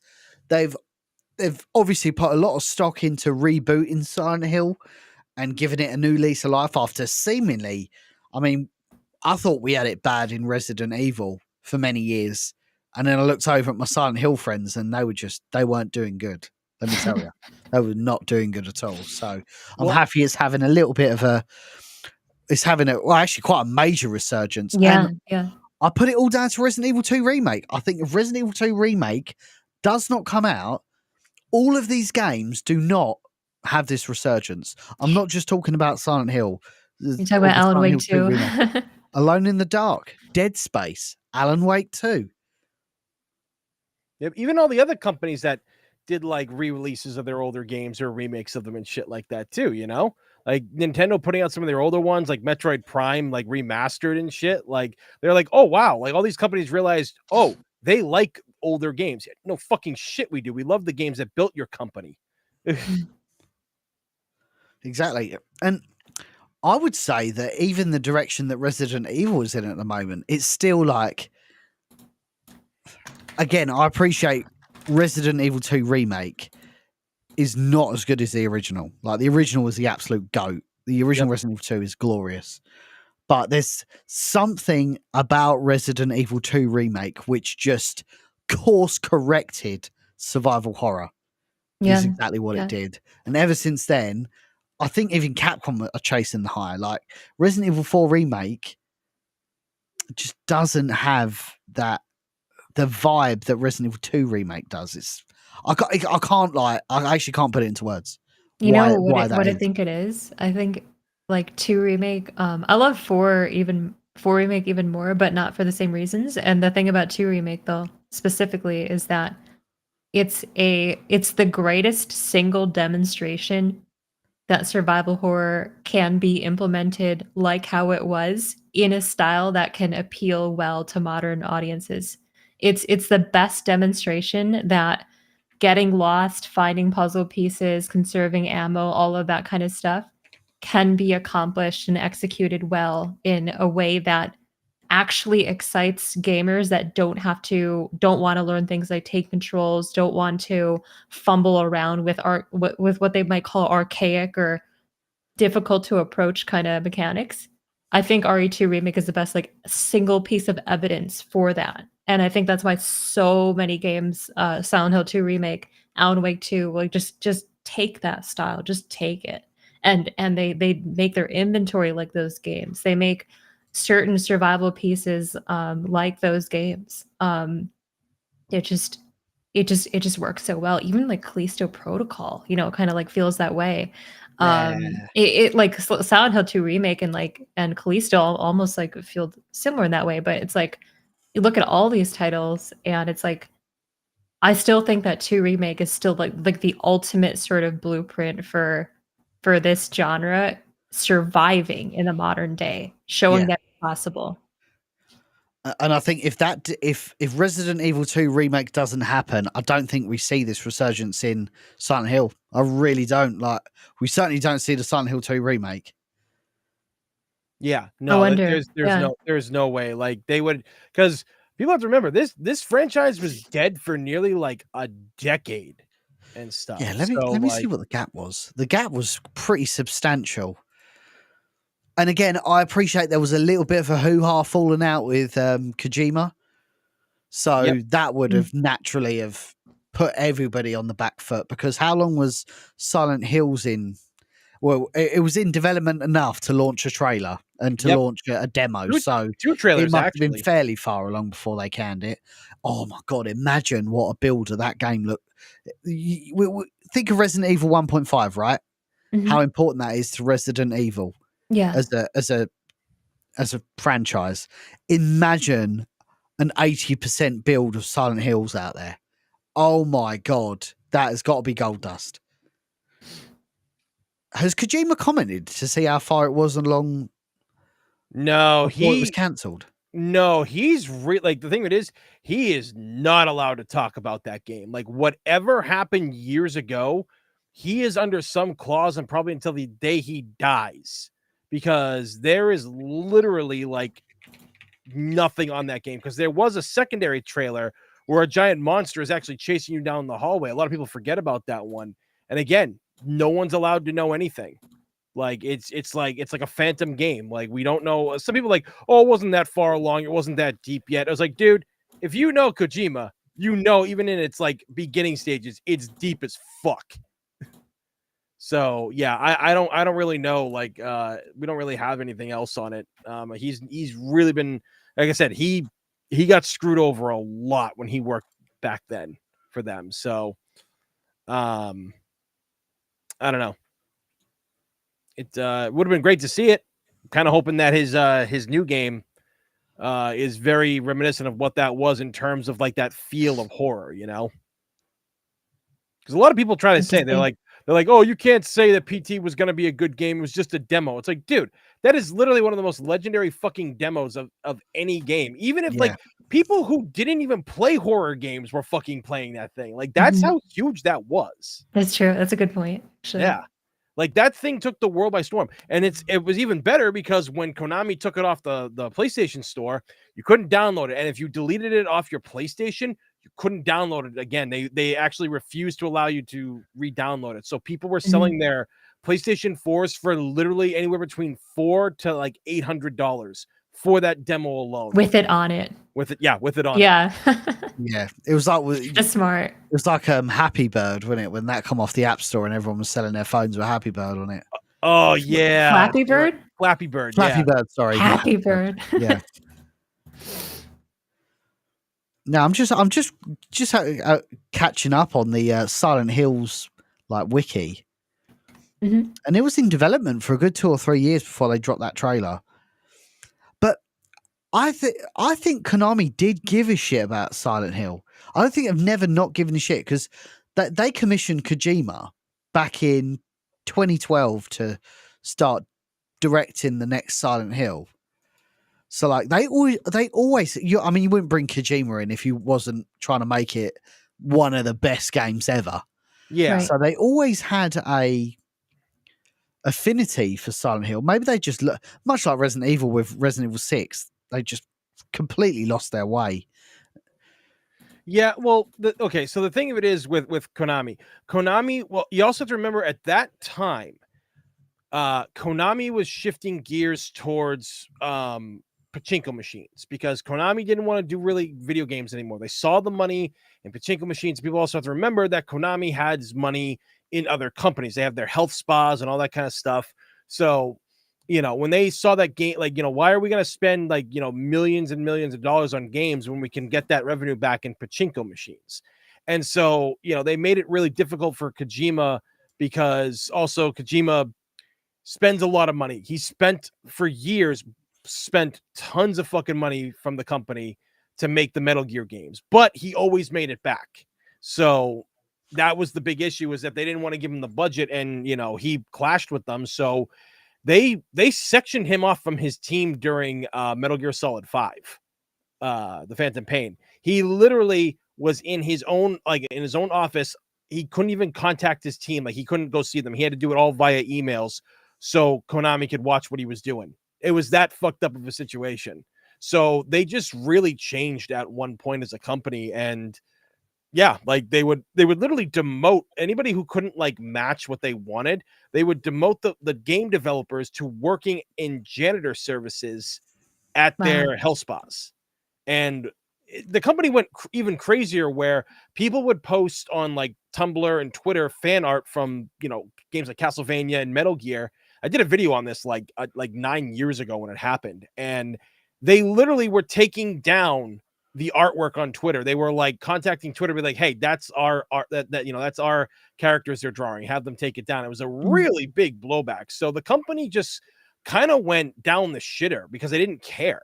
And Capcom was kind of in the same thing, because Keiji Inafune kind of, he was really obsessed with like the Western game development, and that's why a lot of the games that came out at the time didn't do so well. So that era of game development was like a dark period. And then we didn't get Silent Hill anything for like 10 years, except for like characters showing up in like spin-off games or what have you. So like the company they did care at one point, because clearly, like, especially during that NES and Super Nintendo and PS1 era, fucking killing it. And then PS2 era, beautiful, like absolutely like killed it during that era. And then PS3 era, they just kind of stopped caring. Yeah, no, I feel that.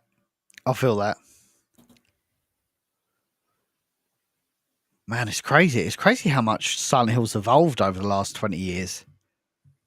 It really has. It's been on everything, like, from PS1 to PS2. It's had its PS3 days. It was on the Nintendo Wii. It was on the Wii. And then you got the PSP. It was on those. And I think there was one game on the PlayStation Vita. And then it was just all this Christmas. And then obviously the remake coming out and giving it like that, it's getting a rebirth. So where the games have always gone with their characters and how they've done it has been interesting. A lot of the games may not have been the best, because a lot of people say when Team Silent left after Silent Hill 4, that's like when everything kind of went down the shitter. And Yeah, I know a lot of people don't like Homecoming, but I actually do like that game despite its flaws. I'm looking forward to playing it because again, I've not got that nostalgia associated with Team Silent at all. Like, Yeah.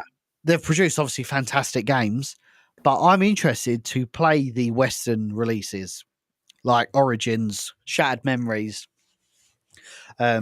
Homecoming, Downpour. I don't know what they're going to be like. Mm-hmm. I don't know if I'm going to love them. I don't know if I'm going to hate them. It's going to be fun. Yeah, I think like I know that universally everybody hates Downpour the most. It seems that seems to be the one that like everybody agrees with was like the the nail in the coffin. But there are people out there who do enjoy, they do enjoy Homecoming a lot. They still enjoy that.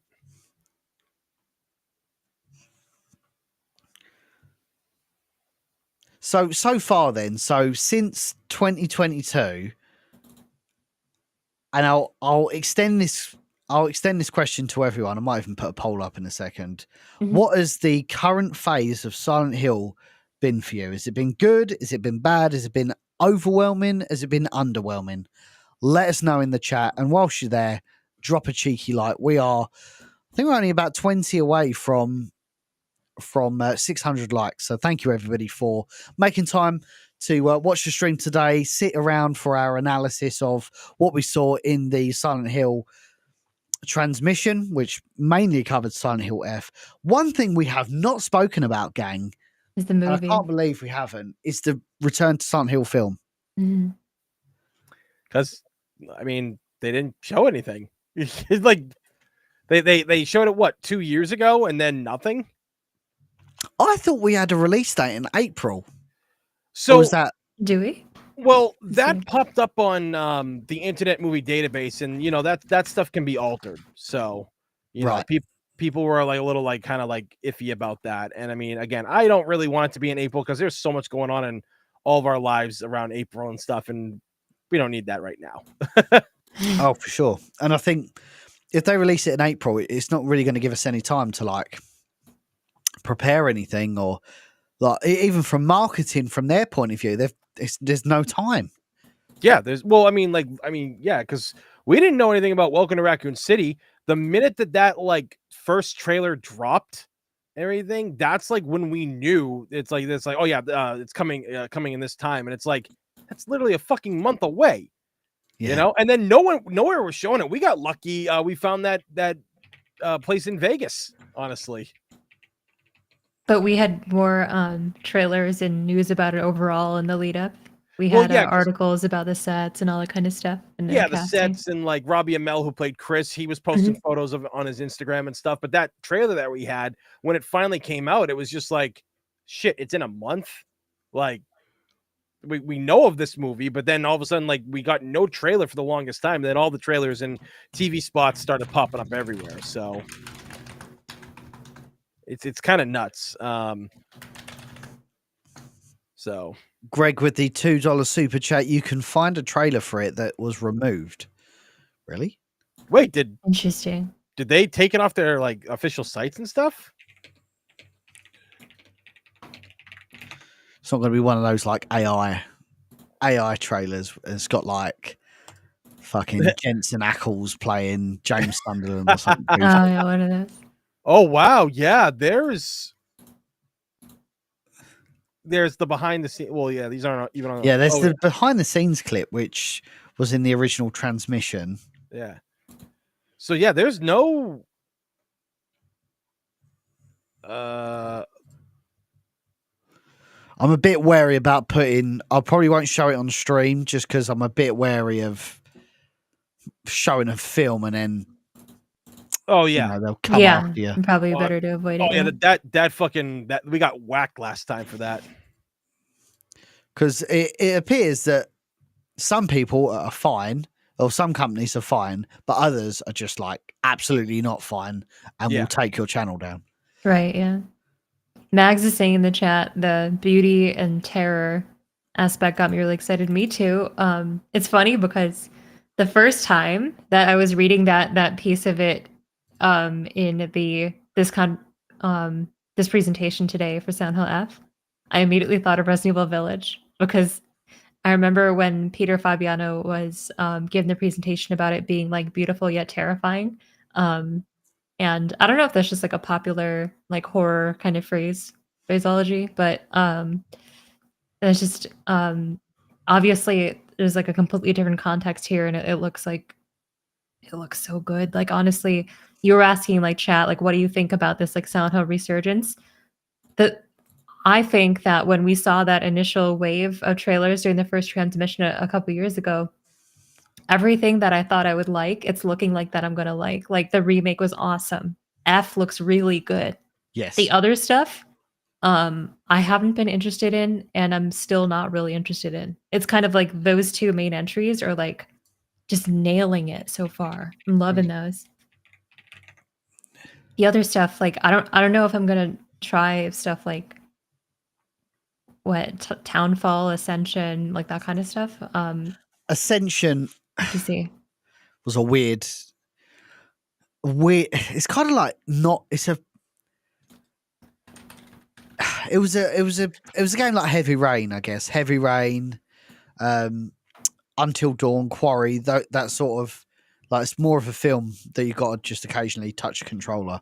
Yeah, like an interactive, kind of like the Man of Medan and the House Dark of Ash, Pictures. like the Dark Anthology. Yeah, Dark Pictures anthology games, kind of like that. So yeah, that's kind of one of the reasons why like it seemed like when there was a transmission initially, there were just so many different titles, and a lot of them, like some of them I could tell like, wow, this is going to be like hard hitter, like it's SH2 remake, and then there's like Silent Hill F like looking awesome, but then some of the other ones like they're almost like as gimmicky as I like thought they would be, you know.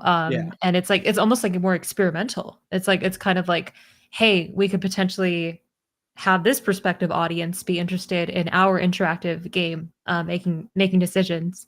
And for the people that like that, like cool, but I just I didn't associate anything about Silent Hill with that kind of gameplay, so I kind of just like ignored it in a sense. Yeah, I mean, like they had to come out swinging. You can't just say, "Hey, we're bringing Silent Hill back." No, you got to like even if like shit's not fully ready. They did come out swinging. Yeah, it's just like, well, here's this coming soon. Here's this coming soon. Here's what we got now. Here's this coming soon, and here's a movie. Like and like all the merch they were showing off at the time too. So yeah, like it made sense why they why they did it like they did, but it is kind of a bummer that we haven't seen really that much. And like, we're not obviously asking for the world. We're just asking for like little updates for them to drop on their Twitters and their socials. It's just be like, hey, like, just say the team's working hard, and like maybe show a screenshot or something, like small things like that go a long way. Yeah, that's also go ahead.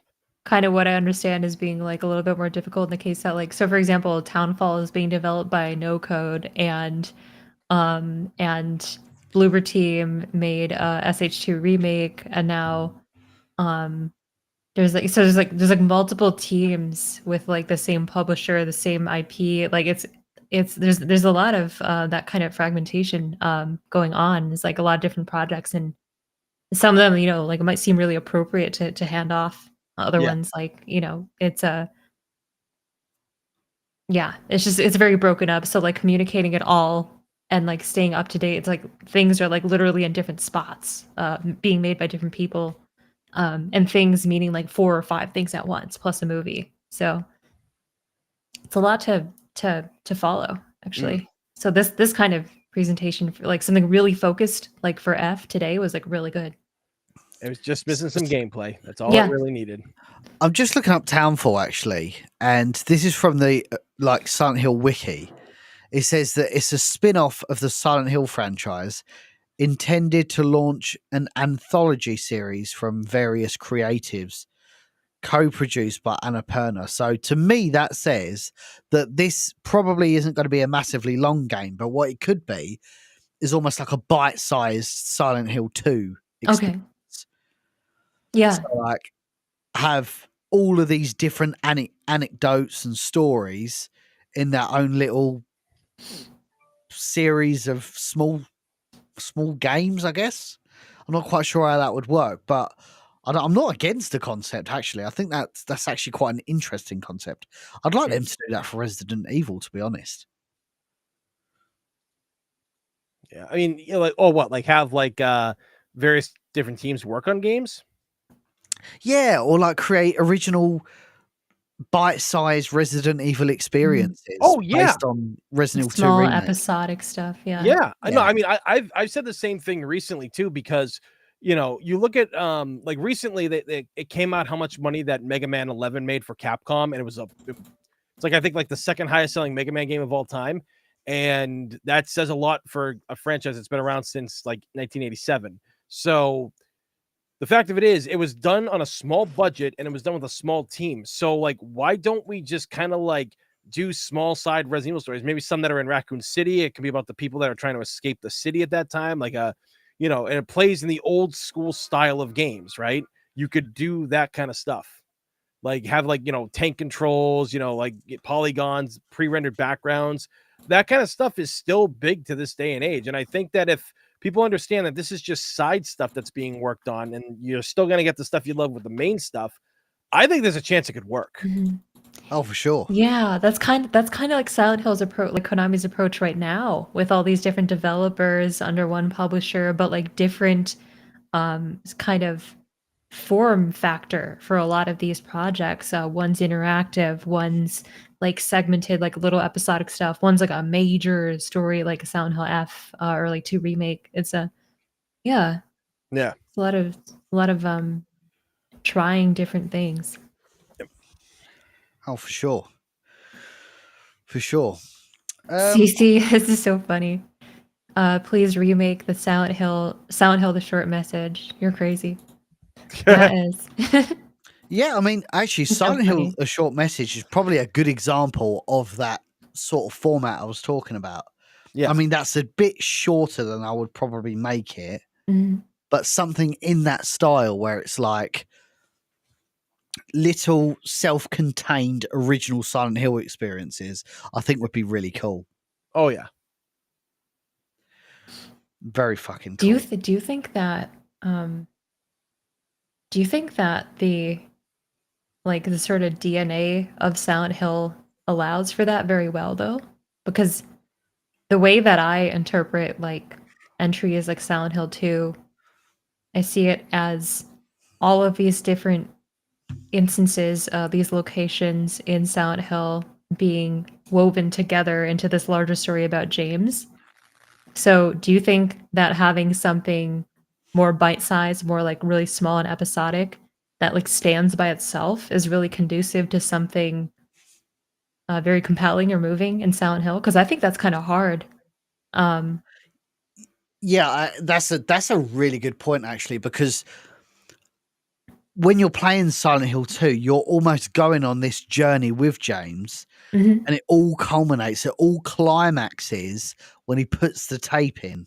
Yes. Yeah. See? But you have to go on that journey to appreciate what that tape represents. If Silent Hill 2 was like 2 hours long, it probably wouldn't have the same sort of impact. There's not that poetic subtlety, all that depth that is poured into each of the locations.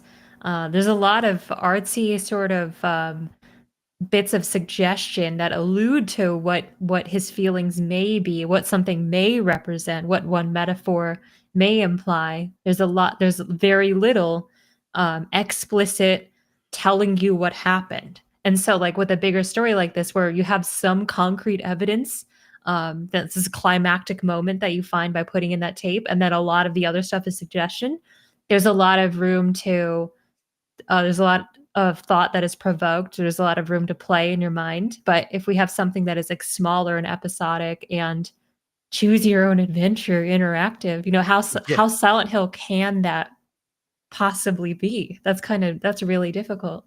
After that, you're almost grasping after the more external kind of superficial aspects of what someone would associate with Silent Hill, not to like disrespect what those would try to be, but it's really difficult, I think, to segment out into that kind of format, because you can't have, in my opinion, like Silent Hill stories in little episodic pieces the way that you can have like little Resident Evil Outbreak, Raccoon City stories. I think those are more conducive to that. Yeah, I don't think Resident Evil has a complex story, particularly to make it sell. It still needs to be compelling, but I don't think like Silent Hill really. That's the point. Maybe this format wouldn't work because Silent Hill really needs you to like spend some time in that world to fully really appreciate. invest. Like for example, I was playing Silent Hill 3. Like again, I played this for the first time, so played one all the way through. Thought it was okay. Didn't blow my socks off. Played the second one, was absolutely blown away. I played the third one, and for the first stream, like so, let's say I played 3 or 4 hours the first time. I was like, man, this game is really not like. It's really not grabbing my attention as much as the second one did. And the second I started the stream the next week, it like changed. Like it really hooked me in. Didn't hook me in as much as Silent Hill 2 remake. Excuse me, Silent Hill 2. But it still retained my interest. But that's because I invested that time in it. For sure. Yeah, that's difficult. That's why you know, with Resident Evil 2, it's interesting because some entries, they have so much like thematic depth and there's so much going on. There's so much going on with metaphors and imagery and the symbols. Code Veronica, I was just playing recently, and it almost made me. It made me really reconsider like these entries. They put all of these images in your head of brothers and sisters, of queen ants consuming dragonflies that you've ripped off their wings, of what it all represents. And it's like there's like a lot going there. So I think it's kind of like really dependent on the entry for Resident Evil to have that kind of extra depth there. I think some entries really don't have it, and some of them really do. But for Silent Hill, it's like that. It's almost like this. It's intrinsic to Silent Hill's nature to have some deep exploration of inner psychological torment. Without it, it's just not Silent Hill. And to have something that is short that tries to do that fast, like the short message, that's why I think that's so difficult to write, personally. And maybe that's why. That's why the short message just didn't captivate people enough, because it wasn't given the breadth to. I mean, admittedly, it sounded like it was a glorified tech demo, to be honest, but it wasn't afforded that breadth that the other Silent Hill games have had to make it effective. Yeah, to make it really full, to make something cohesive and that really weaves together your experiences through all of these different scenes and sequences. That is like, yeah, that is to make a good Silent Hill that way is like it's necessarily large and complex and psychological and expensive. It's like big, you know? So all these, I think that's why I was so cynical a couple years ago when I saw those announcements about things like Ascension, things like other attempts to create smaller iterations, because it's almost contradictory to creating a good entry in this franchise, because it almost like it defies what the DNA needs to be good. It's it's really hard. Oh, Andrew's here. Was this about the new movie? It was not. It was about a new game that is looking awesome called Silent Hill F, that's set in Japan and has all of these amazing themes: beauty, fear, presumably corruption of beauty, presumably envy, someone understanding what's going on with their dead friend, navigating a purgatory, similar to what we've seen, but different. And it looks really, really good, honestly. The movie, as Baz said, wasn't mentioned whatsoever. Yeah, and that's really frustrating because I mean, that got announced in 2022. So like, when is that coming out? As far as we know, it's been wrapped. I think it might have even been it's been screened, has had very limited screenings. So really, the film is I'm about 90% sure I've read that. Okay. Because everywhere I look for it right now, it just says release date 2025. But 1 moment. Return. But I'm not sure, like, beyond that.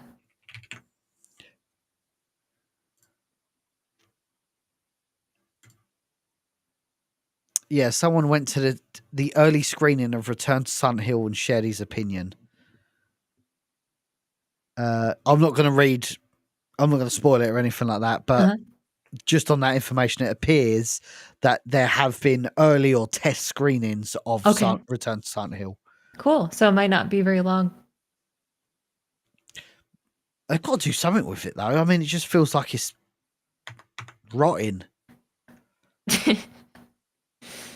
I guess like we hear about everything it just says 2025. Like, what does that mean? Yeah, that's what I was finding too. It was like sometime this year. Cascade coming in, member for 47 months at Rose Squad Bravo. Thank you kindly. After rewatching the trailer, I wonder if this is the multiverse established in PT. The people in the masks resemble the Order, and this one in Japan. Potentially, I still think it's not as, I don't want to sound rude, but I don't think it's as deep as that.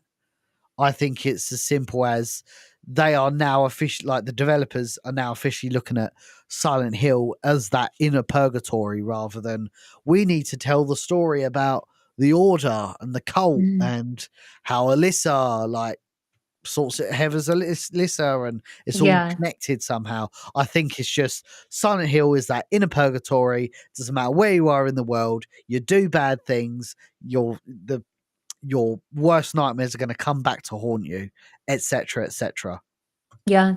Actually, I love that you brought that up, though, Cascade, because that makes us look at it from a marketing angle. Like, how easy would it be to make people understand that interconnectedness from some multiverse from a demo for, like, a game, right? That was canceled.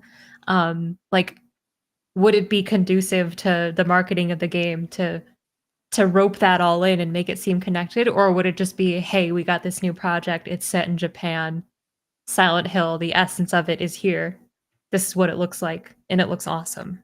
That's like kind of what I was getting. That would be really cool if there was some greater interconnectedness there. But I also, like, if I were trying to sell this project, I would not say that, because that's just too much to go back and refer and try to reconnect in the context of this new franchise, and just to justify it being in Japan, right?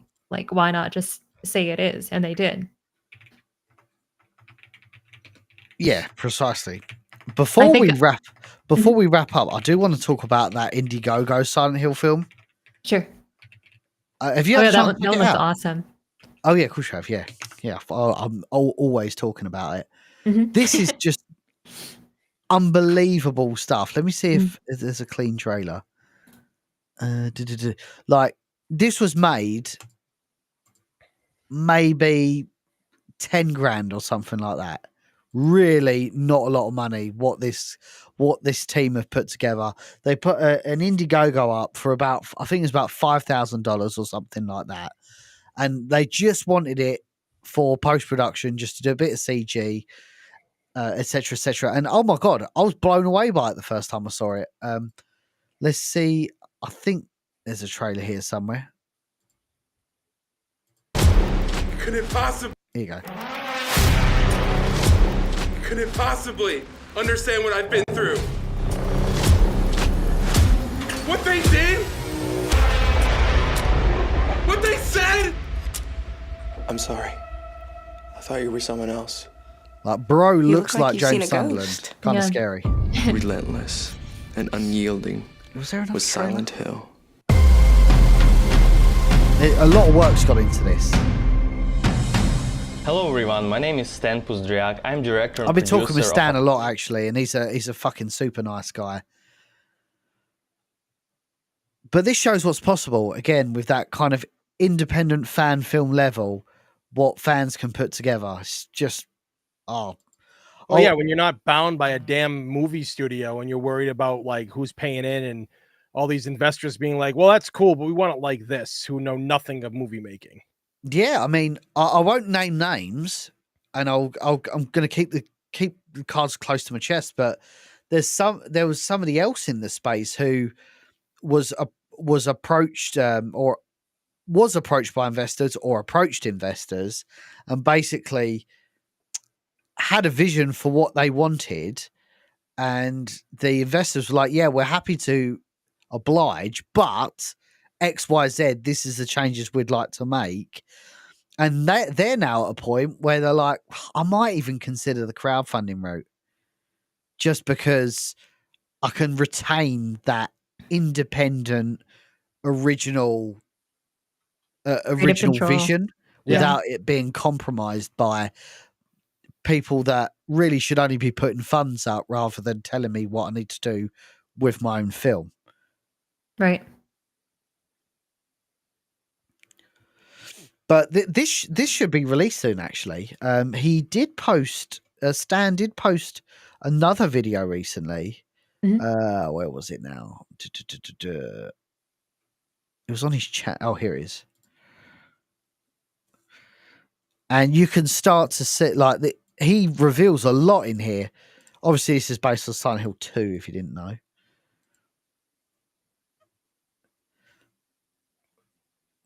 But you see a lot more in this recent video, which wasn't shown off previously. He starts showing you like how he's going to CG in the fog and that. Oh, it just looks unbelievable. Where is it? He had a shot.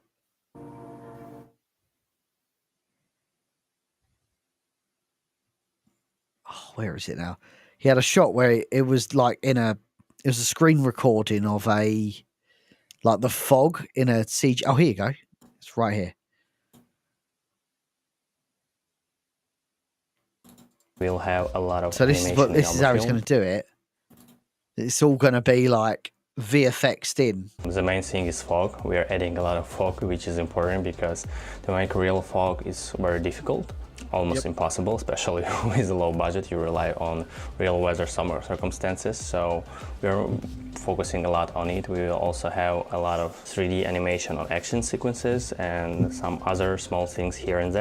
But yeah, man, it's a great time. What we can take away from this, even if that was the worst transmission ever, it wasn't. But let's assume it was the worst. What we can say is Silent Hill is absolutely firing off on all cylinders right now, and I'm hoping we get Born from a Wish DLC. I'm hoping we get more announcements of Silent Hill F and Townfall. Like this could just be the beginning of a grand vision. I'm hoping Silent Hill is looking at Capcom and they're going, Jesus Christ, man, they are absolutely killing it over there. They're getting 10 out of 10s left, right, and centre for all their games. And I'm hoping maybe Silent Hill, Konami are going, we can have that for Silent Hill if we just invested the time. Yeah, you know, F looks like that. It's like its potential. It just looks limitless right now. It looks incredible. So I could see that being a 9 or a 10 like right now. Oh, for sure. For sure. Any closing remarks, gang, as we wrap up? We've really like done our best to soak up as much analysis time on this for the limited information we had. I was gonna say what we were talking about before with whether Silent Hill can be done in a shorter format. One thing I was just gonna say is that once you take art that is this right brain and this metaphorical and this subtle, like Silent Hill 2 and Silent Hill 2 Remake, once you take art like that and you have like a big cohesive story, I think it really demonstrates how difficult it is to proliferate that and multiply it. And I don't want to be like reductive and say like mechanize it, right?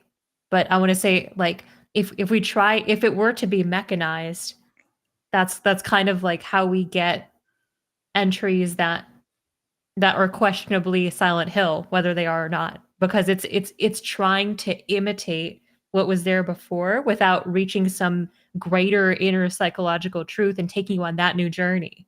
Right. So trying all of these experiments like Ascension and Townfall and I think that's what that illustrates. Is it illustrates how it is to replicate something so unrivaled and how profound it really is, like Silent Hill 2 remake, and how difficult it is to let's just make more. Like, this is something that you can't just make more. There has to be something really, really being explored. I think in F, there certainly is. Yeah. And I think that in certain other entries, certain other experiments, that, you know, that's what they are, though. They may remain experiments of can we deliver this likeness in a different form? But because Silent Hill 2 is just so pure as a work of art as it is, in its messages, in its poetic subtlety, it is not something so subject to replication that way. I think it's something that I like really realized after talking about it. It just can't be. So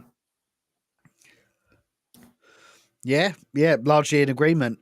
I think we need to see some more of Silent Hill Townfall to make a full judgment on what that is going to be, because at the moment we're just pondering what we think it's going to be. Yeah, that's just speculation. Mm-hmm. What about you, Tony? Have you got any closing thoughts for the stream about how today went? Thoughts for the future? I mean, yeah, it was just kind of a lot of talk, but I think like that boring talk kind of like brought out a lot for us, and I hope that people really enjoyed it. And yeah, I think the future for Silent Hill is actually looking less foggy because, you know, they're realizing that there's still life within the name of Silent Hill, and they're really pushing it. So we just got to be patient and wait for all the new Silent Hill stuff to come out, because I think this series is, I don't know if it's going to explode as much as like Resident Evil 2 did for Capcom, but it's definitely like, because Silent Hill 2 remake did bring money to the company. So I think if they keep doing this labor of love and just kind of let their devs do their thing, I think Silent Hill is going to be back in a big way. Oh, for sure. Yeah, I think I'm hoping they do more frequent Silent Hill transmissions. That's the vibe I got from the closing comments from the team. So hopefully they do more of them. We can reconvene and review what information we've then captured in between that time, and ultimately build. Now that I'm playing more, hopefully by then I've played a lot more Silent Hill as well. Finished off 4 and then moved on to the Western games. Yeah. So I can really have an informed opinion on what Silent Hill is. But yeah, just want to say thanks everybody for tuning in. It's been an interesting, we're just coming up to 3 hours streaming. Yeah. Not quite how I anticipated it. I thought we'd have a lot more information about F, a lot more gameplay and stuff like that. But it is what it is. There's always room for next time. Thanks to everyone who's donated today as well, through super chats, and of course gifted and become members on Road Network. It's certainly appreciated. JJ, I believe, is going to be back tomorrow night. I think he's playing. Is he playing Dino Crisis tomorrow? I want to say. I think so. Yeah. As ever, he absolutely wanted to do today, but just because of the last minute mess around, they literally, I think it was only like 2 days ago, they announced that this was going to happen, and it gives no one a chance to actually prepare for a stream. So that's why we're all here. That's why you're listening to our dulcet tones. But yes, JJ and the gang will be back tomorrow with Dino Crisis, and I believe there's something special for the after party, Dino Crisis related, that he's going to be doing as well. So yes, thank you kindly, everybody. Have a safe night wherever you are in the world. I hope you enjoyed today's stream, and hopefully we will see all of you once again here at the Residents of Evil. See ya. I don't have an outro uploaded to this program, so I'm just going to love you guys.